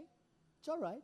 But I also say we want to be strong. We can't let him push us around. The problem we have is we have a president who is not respected by Putin. just not respected. He leaves New York, leaves the United Nations. A couple of days later, he's got massive amounts of artillery and planes and everything else, all very quickly done. We would never act like that. We would never act like that. I saw one of your generals, I won't mention his name, one of your top generals the other day, active. They said, what do you do about ISIS? Can we win? That was the question. Oh, I don't know. I don't know. I don't know. Do you think General George Patton would say, I don't know? Do you think he'd say that? I don't know. He'd smack the reporter in the face, kick him in the lips. He would give a smack to that guy. Or General Douglas MacArthur. The highest marks in the, I'm a big person for academia. I believe in it.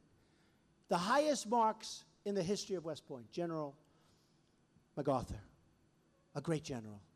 Can you imagine him saying, I don't know what we do about it? These guys know. The good ones, they know. But we have people that don't know. Either they don't know or they're being so constrained by politics that they're afraid to say. But we have to be tough and we have to be smart. At the same time, I want to rebuild this country. We have bridges that are falling down. We have 60% of our bridges are in danger. 60%. We have roadways that are coming apart. We have airports that are third world. I mean, you go over to Qatar, you go over to Saudi Arabia, you go over to some of these countries, China, you'll see airports the likes of which you have never, ever seen before. And then you come back and you land at LaGuardia.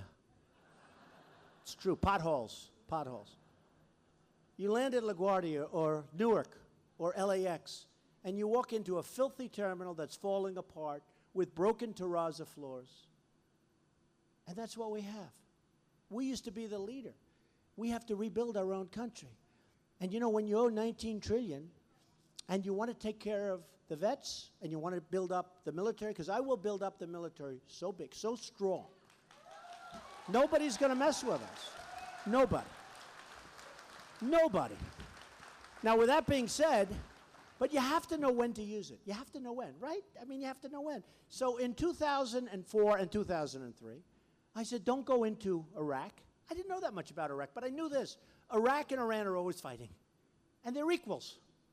They go 10 feet this way, they go 10 feet this way, then they use poison gas, or Saddam Hussein, who was terrible. Then the other side uses, but then they rest for a few years. Then they start fighting. Nobody ever moves, right? Is that right? So I said, I don't know if they have weapons of mass destruction, turned out to be false. But if they do, they're going to use it on Iran. Okay? That was Iraq. But if you ruin one of those two powerful agents, the other one's going to take over, and it's going to be a disaster in the Middle East. You're going to have a totally destabilized Middle East. That was in Reuters, 2004, in June or July. A big story. Trump opposed to doing it. Now, again, I'm the most militaristic person in this room, but you got to know when to use it. It's like also, I said, well, wait a minute.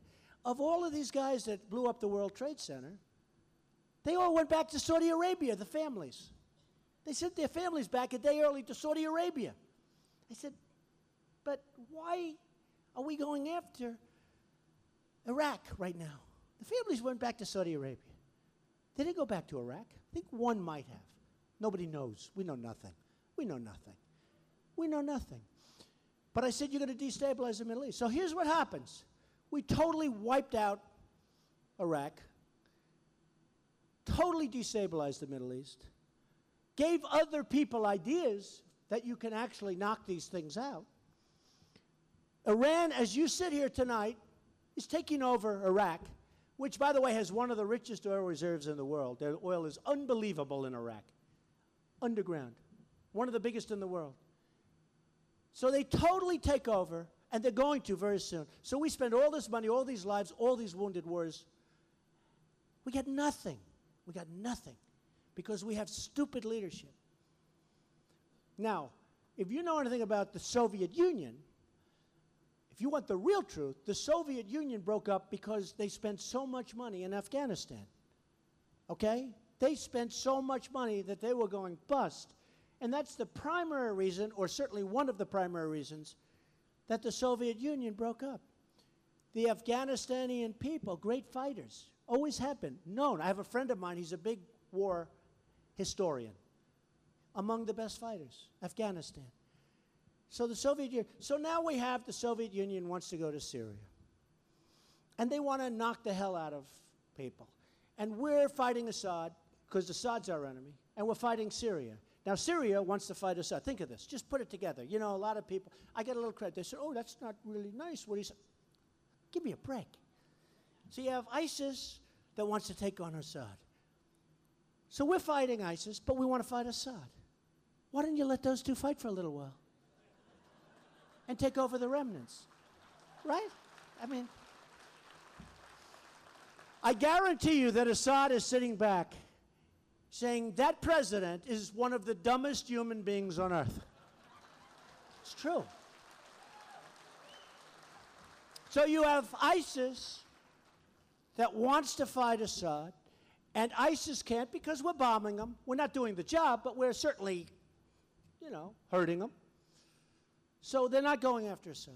Now you have Russia and Iran. Now Iran became powerful because we gave them so much money, aside from the nuclear, which they will have, believe me. But we gave them $150 billion now. So now they're feeling they're going to be a terrorist all over the world. They have so much money. And to them, $150 billion, that's real money. With us, not the same. So now you have Iran and you have Russia on the side of Assad. But they both want, Russia does want ISIS out because they don't want them coming into Russia. They don't want them crossing borders, and they don't want them coming into Russia. You have the migration because Syria is such a disaster. And now I hear we want to take in 200,000 Syrians, right? And they could be, listen, they could be ISIS. I don't know. Did you ever see a migration like that? They're all men, and they're all strong-looking guys. Did you see it? They're walking, and there's so many men, there aren't that many women. And I'm saying to myself, why aren't they fighting to save Syria? Why are they migrating all over Europe? Seriously. So now you have this guy, Secretary Kerry, maybe the worst negotiator. I think he will go down as a worse Secretary of State than Hillary Clinton because of the deal. And she was terrible, but I think he's going to go down as worse because of this deal. So now you have him saying, we're going to take in maybe, I mean, the number I'm hearing, it's inconceivable. You know, it started off with 10,000. The other day I heard 200,000. We're going to take in 200,000 Syrians or wherever they come from. We have no idea. There's no identification. There's no anything. And I'll tell you right now, and I'm putting everybody on notice, and hopefully this gets outside of this room, and I guess it will with all these crazy cameras going back there. I'm putting the people on notice that are coming here from Syria as part of this mass migration, that if I win, they're going back. They're going back. I'm telling you. They're going back.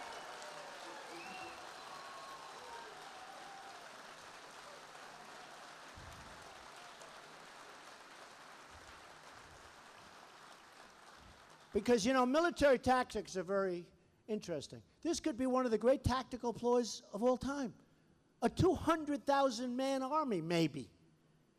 Or if you said 50,000 or 80,000 or 100,000, we got problems. And that could be possible. I don't know that it is, but it could be possible. So they're going back. They're going back. I'm just telling them. So if they come, that's great. And if I lose, I guess they're staying. But if I win, they're going back. And I know a lot of people would say, oh, that's not nice. We can't afford to be nice. We're taking care of the whole world. We're losing our shirts on everything we do. Everything we do.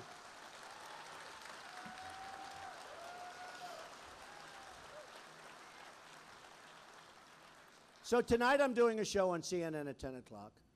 And the question was asked to me, why don't you give us policy? Policy with respect to your attitudes on war in the Middle East. Why don't you tell us exactly what you're going to do in Syria, what you're going to do in Iraq? What? I said, I don't want to tell you. It sounds terrible. I really know a lot about it. I think my biggest, other than jobs, everybody says, you know, CNN did a poll. I'm through the roof on jobs, through the roof on leadership, through the roof on almost everything, other than some people don't think I'm a nice person. I'm sort of low on that. But, you know, ultimately, I am a nice person. I love people. I want to help people. But, you know, thank you. you know. Actually, you know where I do my best favorables? In New Hampshire, Iowa, and South Carolina, because they got to know me. I'm here so much. Those are the places. So once I get out, I think people will find out. You know what? I just want to do the right thing. And I tell the story about a woman said, do you think you're nice enough to be? I said, I think it's going to be about competence this time. People are tired of being pushed around. They're tired of it. But I said to this person, nice person, Don Lemon, I said, Don, I want to be unpredictable. I had an article about, not so long ago, a business article, and I beat some group of people. I love winning. Oh, I love it. And I beat this group for something that everybody wanted. I just beat them, and it turned out to be great. And one of my opponents, not in a bad way, but in a very respectful way, said, you know, the thing about Trump that's really hard, he's so damn unpredictable, we don't know what the hell he's going to do. And I said, I want to be unpredictable. I want to be. So when they ask me, and so does Patton, and so does MacArthur, and so does anybody that's smart. So when they ask me about, like, what do I want to do with Syria? I know what I want to do. Believe me, you're going to be happy. But I don't want to tell. I don't want them to say, oh, well, Trump's going to do this, so we'll do this. I want to be unpredictable. So important. It's so important. I mean, it just, we have to do it. Does everybody agree with me?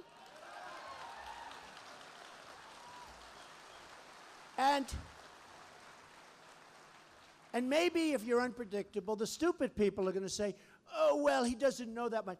You know, hey, when Obama said, we're leaving Iraq on a certain date. Now, you understand, these Iraq soldiers, that comprised ISIS. These were guys that formed ISIS. These are tough cookies. They didn't like us, and they didn't really want to fight for Iraq because Iraq is a corrupt government, you know. Remember when they were handing $50 million of cash? Cash! They were going through Afghanistan, paying off. I want to know who are the soldiers that are carrying cash of $50 million. Cash! How stupid are we? I wouldn't be surprised. Those soldiers, I wouldn't be that surprised if the cash didn't get there. I have to be honest. But remember when Obama was saying, we will leave. We are leaving Iraq as of a certain date. Now, the opponent said, wow, that's great. What do we have to fight anymore for? Let's just wait a year and a half. That's what happened. And then as soon as we left, they knocked the shit out of everybody. Right? They just knocked the hell out of everybody. Obama, this great president of ours, we will leave. Remember, he gave a certain date. A date certain. We will be out. And these tough guys, these are tough fighters, especially when they have something they want to fight for. They didn't want to fight for a corrupt government, but he gave a certain date. So I want to be unpredictable, okay? I would never have given a date. I might have said, we're going to stay there for 20 years, we're going to stay there for eternity. And these other guys would say, oh, man, we give up. It's just, we just can't do this.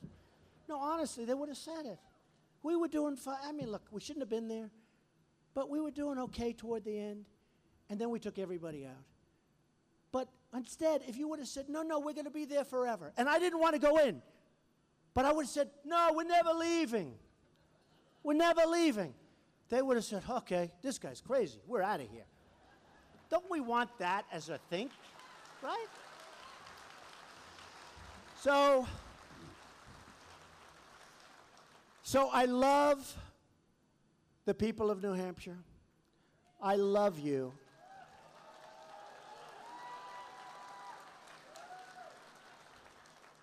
I love the people of this country.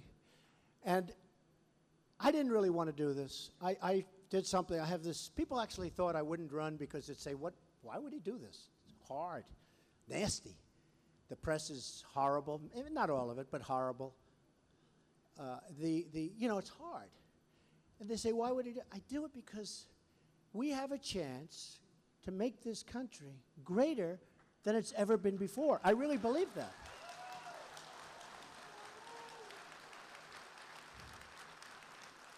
And if I didn't believe that, I wouldn't do it. I wouldn't do it. The one thing I will warn you about, I don't think we can go on like this much longer. I really don't. I think this election is so important, beyond important, because we cannot continue to go on like we're going on right now. We need a real leader. We want somebody that loves the country, truly loves the country, truly wants to make it work.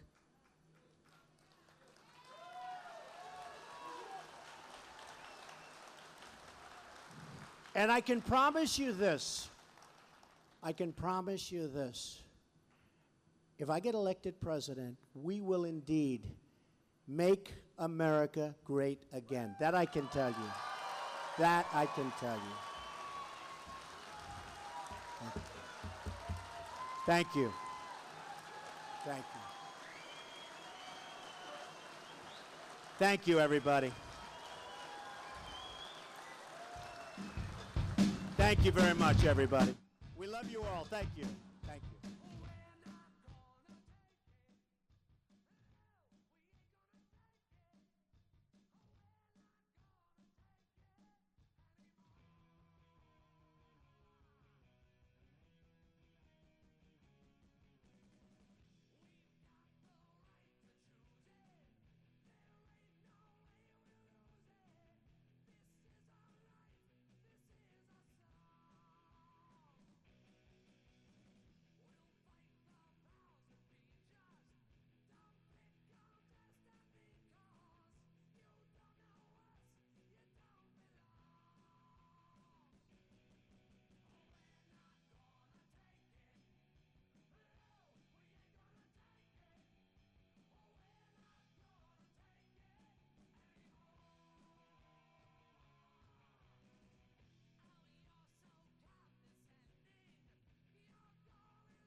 Legislators, and they're asking me if there's one thing I'd like to see done.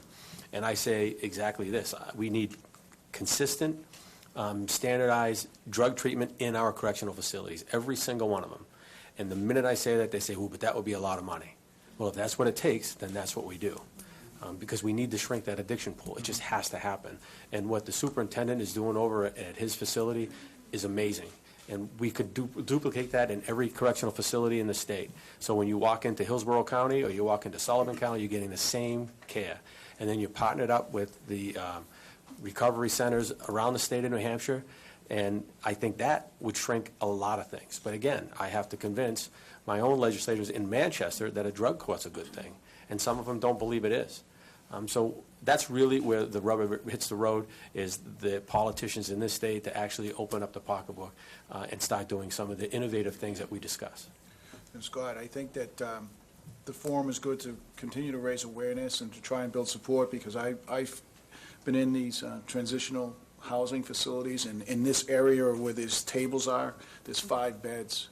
And Casey had said it, there's a short window of time talking to the professionals that people, when we revive somebody with Narcan, if we had a place that we could take them, because there's a short, I think Casey had said it also, talking to professionals, there's a short window of opportunity for them to, a moment of clarity, to take action for themselves, or else they're back in the environment of being with other people that are not, they give up.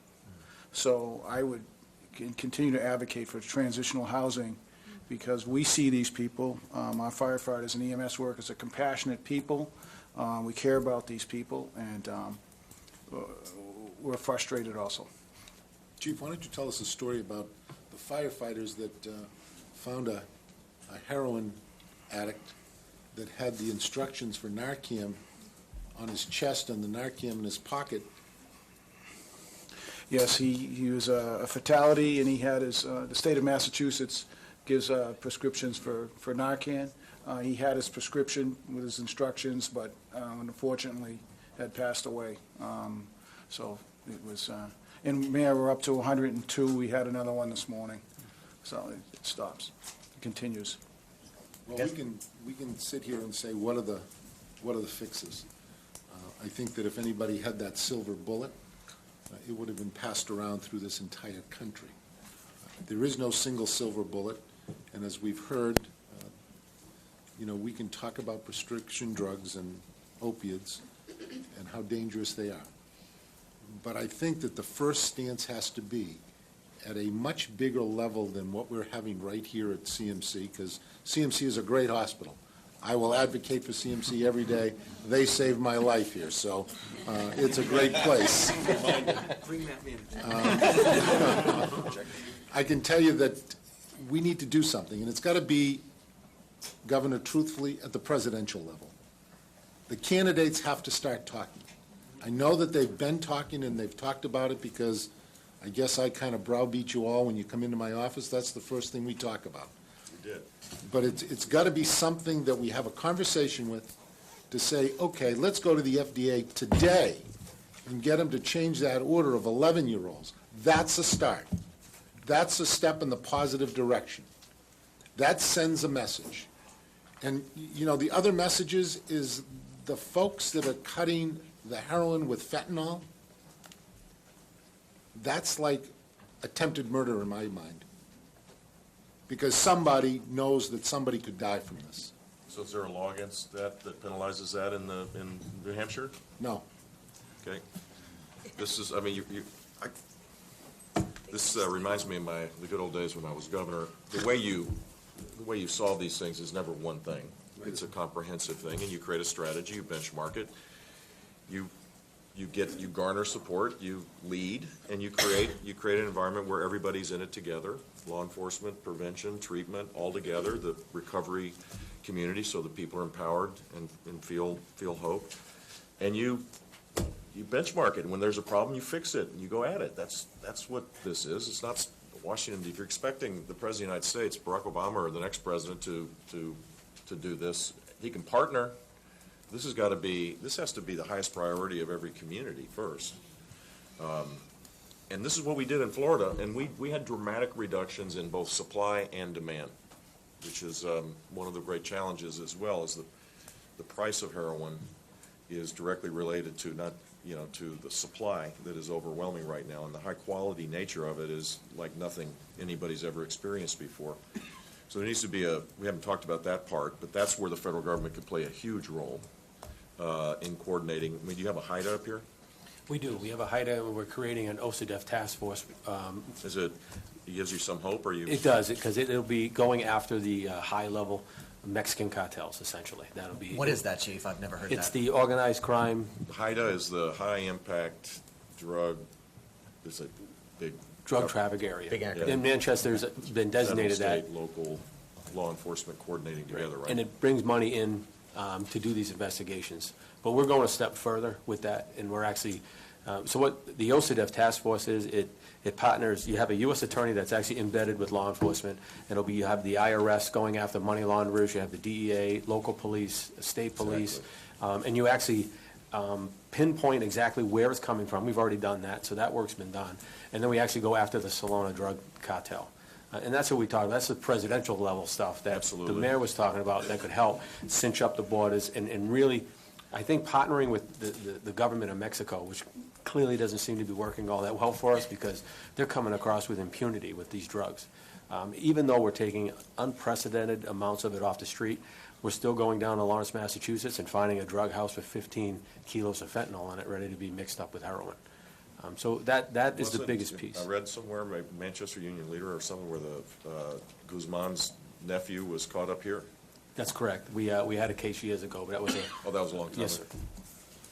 Chief, thank you. Governor, thank you very much for being here, and I'd like to thank all of you for participating in this conversation. I think I'll turn it over to Dr. Pepe for a few final words, and we'll send people on their way. Sure. No, I would just say that at CMC we are turning this to action, but we know that it's not enough. and we're willing to continue to learn more and to do more action and to partner with everyone at this table and their respective organizations. I don't think this is just a federal issue. It's not just a state issue. It's not just a city issue. It's all of it. Everyone has to play their role and play their part, and everyone has to come together to fix this problem. Easy answers to complex problems have immediate appeal to those looking for ready answers, but the truth is not advanced by looking at the easy way out. This is going to require complex and varied answers and solutions, and we're willing to lead the charge. So thank you, everyone, for coming. Thank you, Doctor. Thank you, Doctor. Governor, it's a pleasure to meet you. Thanks for your time. Thank you. Thank you for hosting us. Pleasure. That was really, really impressive. Got the thing going too. It's a version of drug court. Sorry.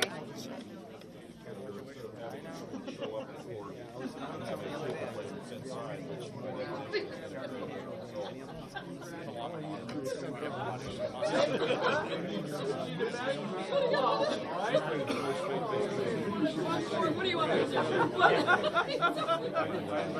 It had a big impact. It reminded me of as people voluntarily go into it, but they've got 6, 9, 10. Good. And they have the rest of the idle time looking up that cross. But other facts as well.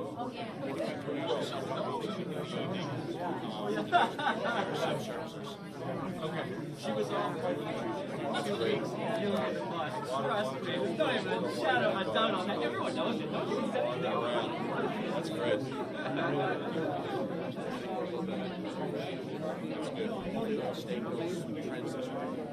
Well, success is becomes obvious when you start showing it. Oh, really? Yeah. Better than everybody else.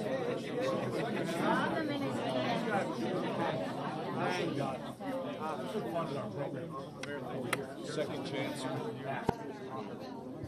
Which means that you could get your... The federal government gave money for transition inmates back in the community. Second chance act. There's no... Is there any adjudication withheld while people are... Or they're still on their record? Even though they complete... Yeah. That process has been addressed. You may or may not.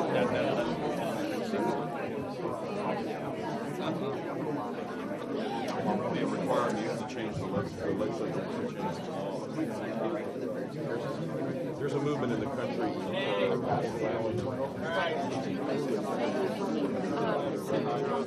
On the other side, you probably. It's hard to get a job afterwards. It's hard to be able to. It's a big difference. Your quote always there. There's a difference between the addicts who become criminals and the criminals who are addicts. There's a big difference. Absolutely. It's kind of hard to know which is which sometimes. Sometimes it is. When you're in the, you know it. Yeah. Good luck to you. Congratulations. Where'd Melissa go? She's right behind you. Leaving your family. She's back there? Yeah, she's right back here, sir. You want to grab her? That's not Melissa. Did she leave? There she is. Yeah, you kidding me? Yeah, absolutely. Coleman's the man. Where's Coleman? Hey, Governor. Hey, Governor. One quick photo. Tracy Caruso just retired from the year. Started her own business here. Wants a quick picture. Absolutely. If we could get a quick picture. Get in there. Thank you. Thanks, Tracy. Thank you, Richard. Bye, guys. What's your business? Public relations, marketing. I'm a friend of Rich's. She's the best. The best. Tell them to give you some business. Okay. Thank you. Clam chowder. Not a lot like All right, and that concludes our Jeb Bush event out of New Hampshire. Both Jeb Bush and Donald Trump are currently in New Hampshire campaigning, and a lot of the cable networks were kind of branding it as dual campaigning. It does seem as if the Trump campaign does that on purpose. They will release fun, quirky statements and tweets in regards to Jeb being in the same town. I've got some political packages for you now. For instance, here is Governor Chris Christie, a recent town hall from him, and here's just a few comments from Chris Christie. Friends and neighbors, so with that, we'll open the town hall. Welcome, Governor Christie. All right. When I stood on that stage at the Reagan Library a few weeks back and listened to some of the silliness going back and forth between some of the candidates on that stage, I finally had to speak up. You know, I listened to Donald Trump and Jeb Bush argue about whether Jeb should speak English or Spanish, and argue about Jeb's wife and who should apologize to who for what comment. Then Donald's telling Carly she was a lousy CEO and lost money. She's saying she was a great CEO and she made money. And he was the guy who went bankrupt. And he said, well, no, I didn't go bankrupt. My companies went bankrupt. And I just finally, my head was spinning. And all I could think about was the 55-year-old construction worker in a state like mine, sitting on his couch because he cares about the future of his country, listening to that and saying to himself, who are those people?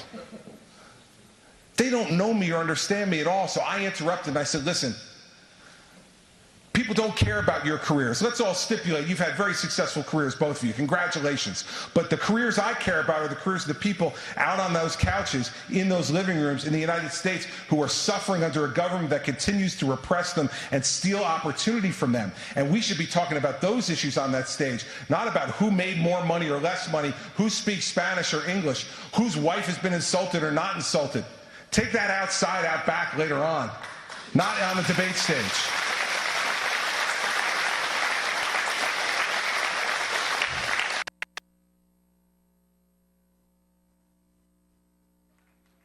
Donald Trump unveiling an ambitious tax plan which includes promises to simplify the tax code and lower tax rates. We're going to cut the individual rates from 7 brackets to 4.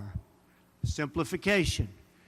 25%, 20%, 10%, and 0. Zero. That's about 75 million people. As for businesses, he calls for a flat 15% tax rate, down from 35%.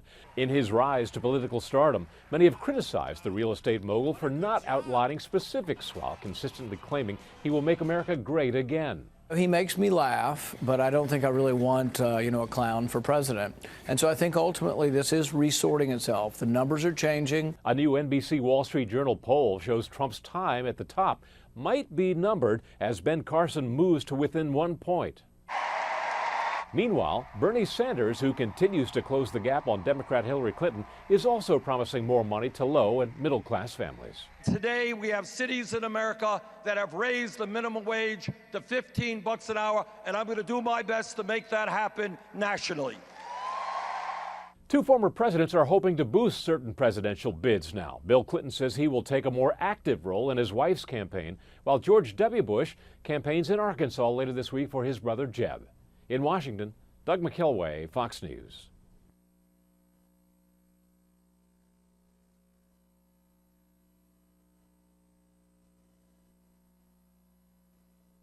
Lots of campaign activity in Iowa and New Hampshire. 15 events in all by the Democratic and Republican candidates in those states. One of them, Republican Senator Ted Cruz, opened his first campaign office in Urbandale, Iowa this morning. Cruz, who has made no secret that he's running a, quote, frugal campaign, waited to open an office in the state until after Labor Day. Today, he urged supporters to start thinking and planning for next year's caucus day.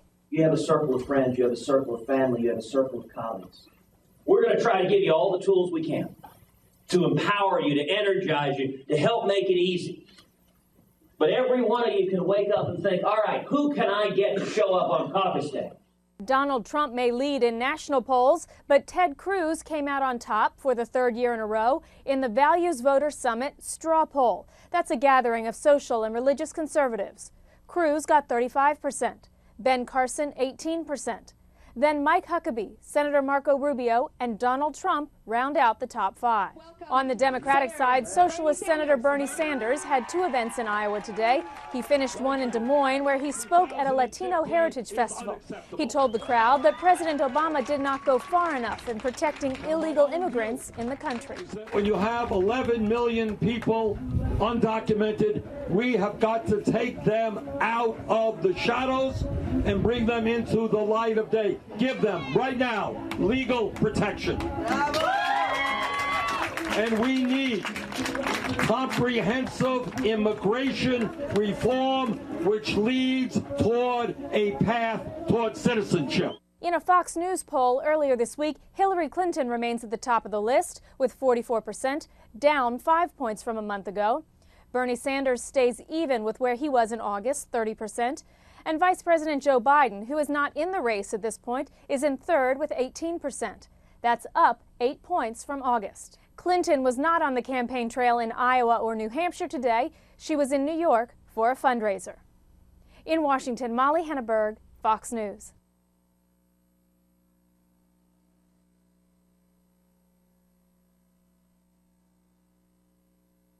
Hillary Clinton is again defending her use of a private email server while Secretary of State, but today she introduced a new line of defense. Today on Meet the Press, she compared the current investigations to the Republican-led investigations like Whitewater during her husband's administration. During the 90s, I was subjected to the same kind of barrage, and it seemed to be at the time endless. And then when I ran for the Senate, people said, hey, we are more concerned about what you're going to do for us. And I trust the voters to make that decision this time around, too. But according to a new Fox News poll released today, 56% of those voters now have an unfavorable opinion of Clinton. Now, on the Republican side, Ben Carson came out on top with a favorability rating of 46%. And another poll shows him essentially tied for first with Donald Trump. Marco Rubio is now tied for third with Carly Fiorina with 11%, followed by Jeb Bush, John Kasich, and Ted Cruz.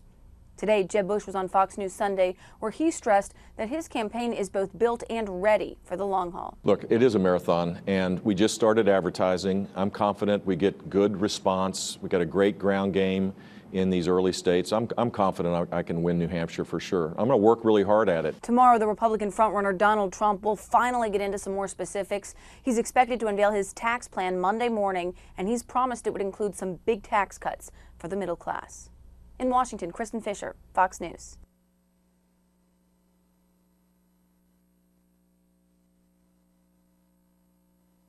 Chris Christie's stepping it up in Iowa, unveiling the endorsements of 6 major Iowa GOP power players and fundraisers known for 2 decades of election victories in the leadoff caucus state.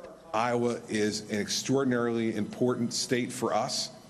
We intend to be here and compete hard for every vote we can in the caucuses. With Governor Scott Walker quitting the race last week and Rick Perry out before that, several candidates now see new opportunities in Iowa, including Marco Rubio, John Kasich, and Bobby Jindal.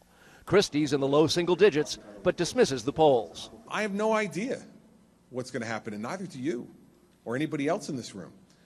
That's why we have campaigns. Polls this early have been notoriously inaccurate for what's going to ultimately happen. Tomorrow, Ohio Governor John Kasich visits Iowa to expand his campaign, playing up his Midwestern values, not to mention his home state advantage in Ohio, a crucial swing state. Not going to put ketchup on my... He worked the lunch crowd in Chicago today, and like most candidates, has been furiously fundraising ahead of tomorrow night's crucial deadline for the all-important third-quarter fundraising haul. Lack of cash is what forced Walker and Perry out. Christie says candidates who focus on process and tactics lose for lack of policy proposals, a reference to Walker and Perry. My job is to go out and present my vision for the American people, what kind of president I'm going to be, and to do the retail politics that are necessary to win this race. I am worried about the money. They tell me where to go. I raise the money that I need to raise, and then I let them spend it. I'm not one of these guys who runs my own campaign. It's like having a lawyer represent himself. He has an idiot for a client. Jeb Bush leads the field in fundraising so far. He was near Pittsburgh today unveiling his energy policy, which includes lifting the ban on oil and gas exports, approving the Keystone XL pipeline, reforming energy regulations, and letting states and tribes determine more of their own energy production. Bush contrasted his vision as hopeful and alluded to Donald Trump's as pessimistic. Energy security with North American resources also means that we'll have the lowest cost source of energy to outcompete anybody. I'm sick and tired of people thinking that the Chinese are eating our lunch. What we need to do is to tear down the barriers so that we can outcompete the Chinese and anybody else, and I know America can do it. Marco Rubio, Bobby Jindal, Ben Carson, and John Kasich will all be in Iowa in the next couple of days. And across the board, all of the candidates are frantically scrambling for tomorrow night's fundraising deadline. Those who don't find themselves with enough money in the bank in just a couple of months when the real ad wars begin may find themselves the next ones out. In Des Moines, Carl Cameron, Fox News.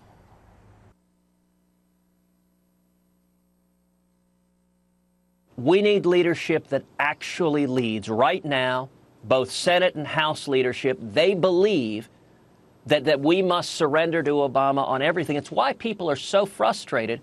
And you know, I'll note, you know, we've had now 2 Republican presidential debates. Every candidate talks about how they're standing up to Washington. Every candidate talked about how they didn't want to fund Planned Parenthood. Well, you know, the fight that's happening right now today, none of those other 10 candidates on that stage are anywhere to be found.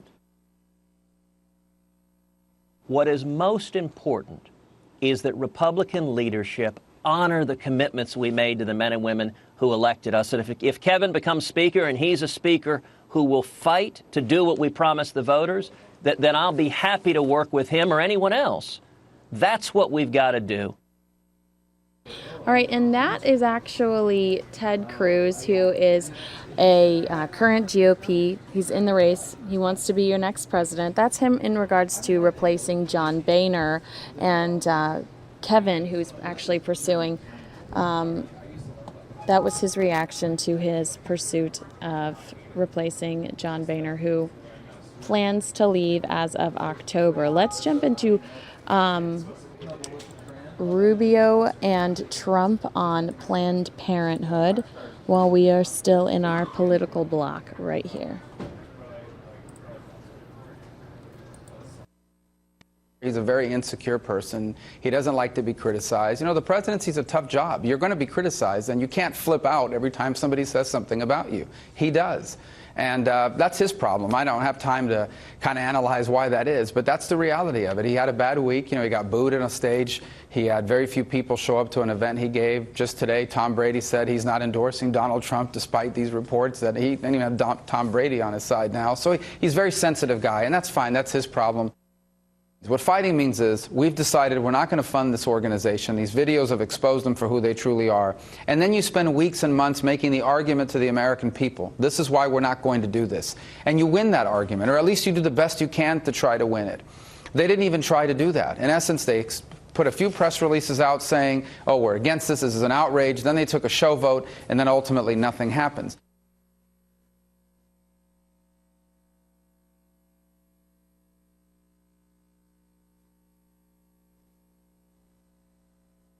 The motion to concur is agreed to. A temporary funding bill sailed through the Senate Wednesday before heading to the House prior to a midnight deadline. The measure keeps the federal government open until at least December 11th. We need to start working together, not apart. And working with Republicans, we find it's very difficult to develop any kind of partnerships. Caught in the budget crosshairs, Planned Parenthood funding. Pro-life conservatives threatened a government shutdown as leverage in their battle to take federal funds away from Planned Parenthood. They had hoped to punish the group after 10 videos surfaced showing its employees negotiating with buyers interested in aborted fetal tissue for research. Planned Parenthood's president was grilled on Capitol Hill Tuesday about that and lavish spending. They don't need the money. They are flush with cash. The head of Planned Parenthood made it clear her group does not use any federal funds for abortion except in limited circumstances permitted by the law.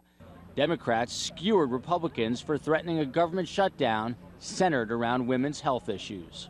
Rather than crafting a bipartisan solution on the nation's budget, House leadership has been focusing on denying women their right to make their own health care decisions. The stopgap measure gives President Obama and Republican House and Senate leaders a little more than 2 months to craft a broader year-end spending bill. In Washington, Joel Waldman, Fox News.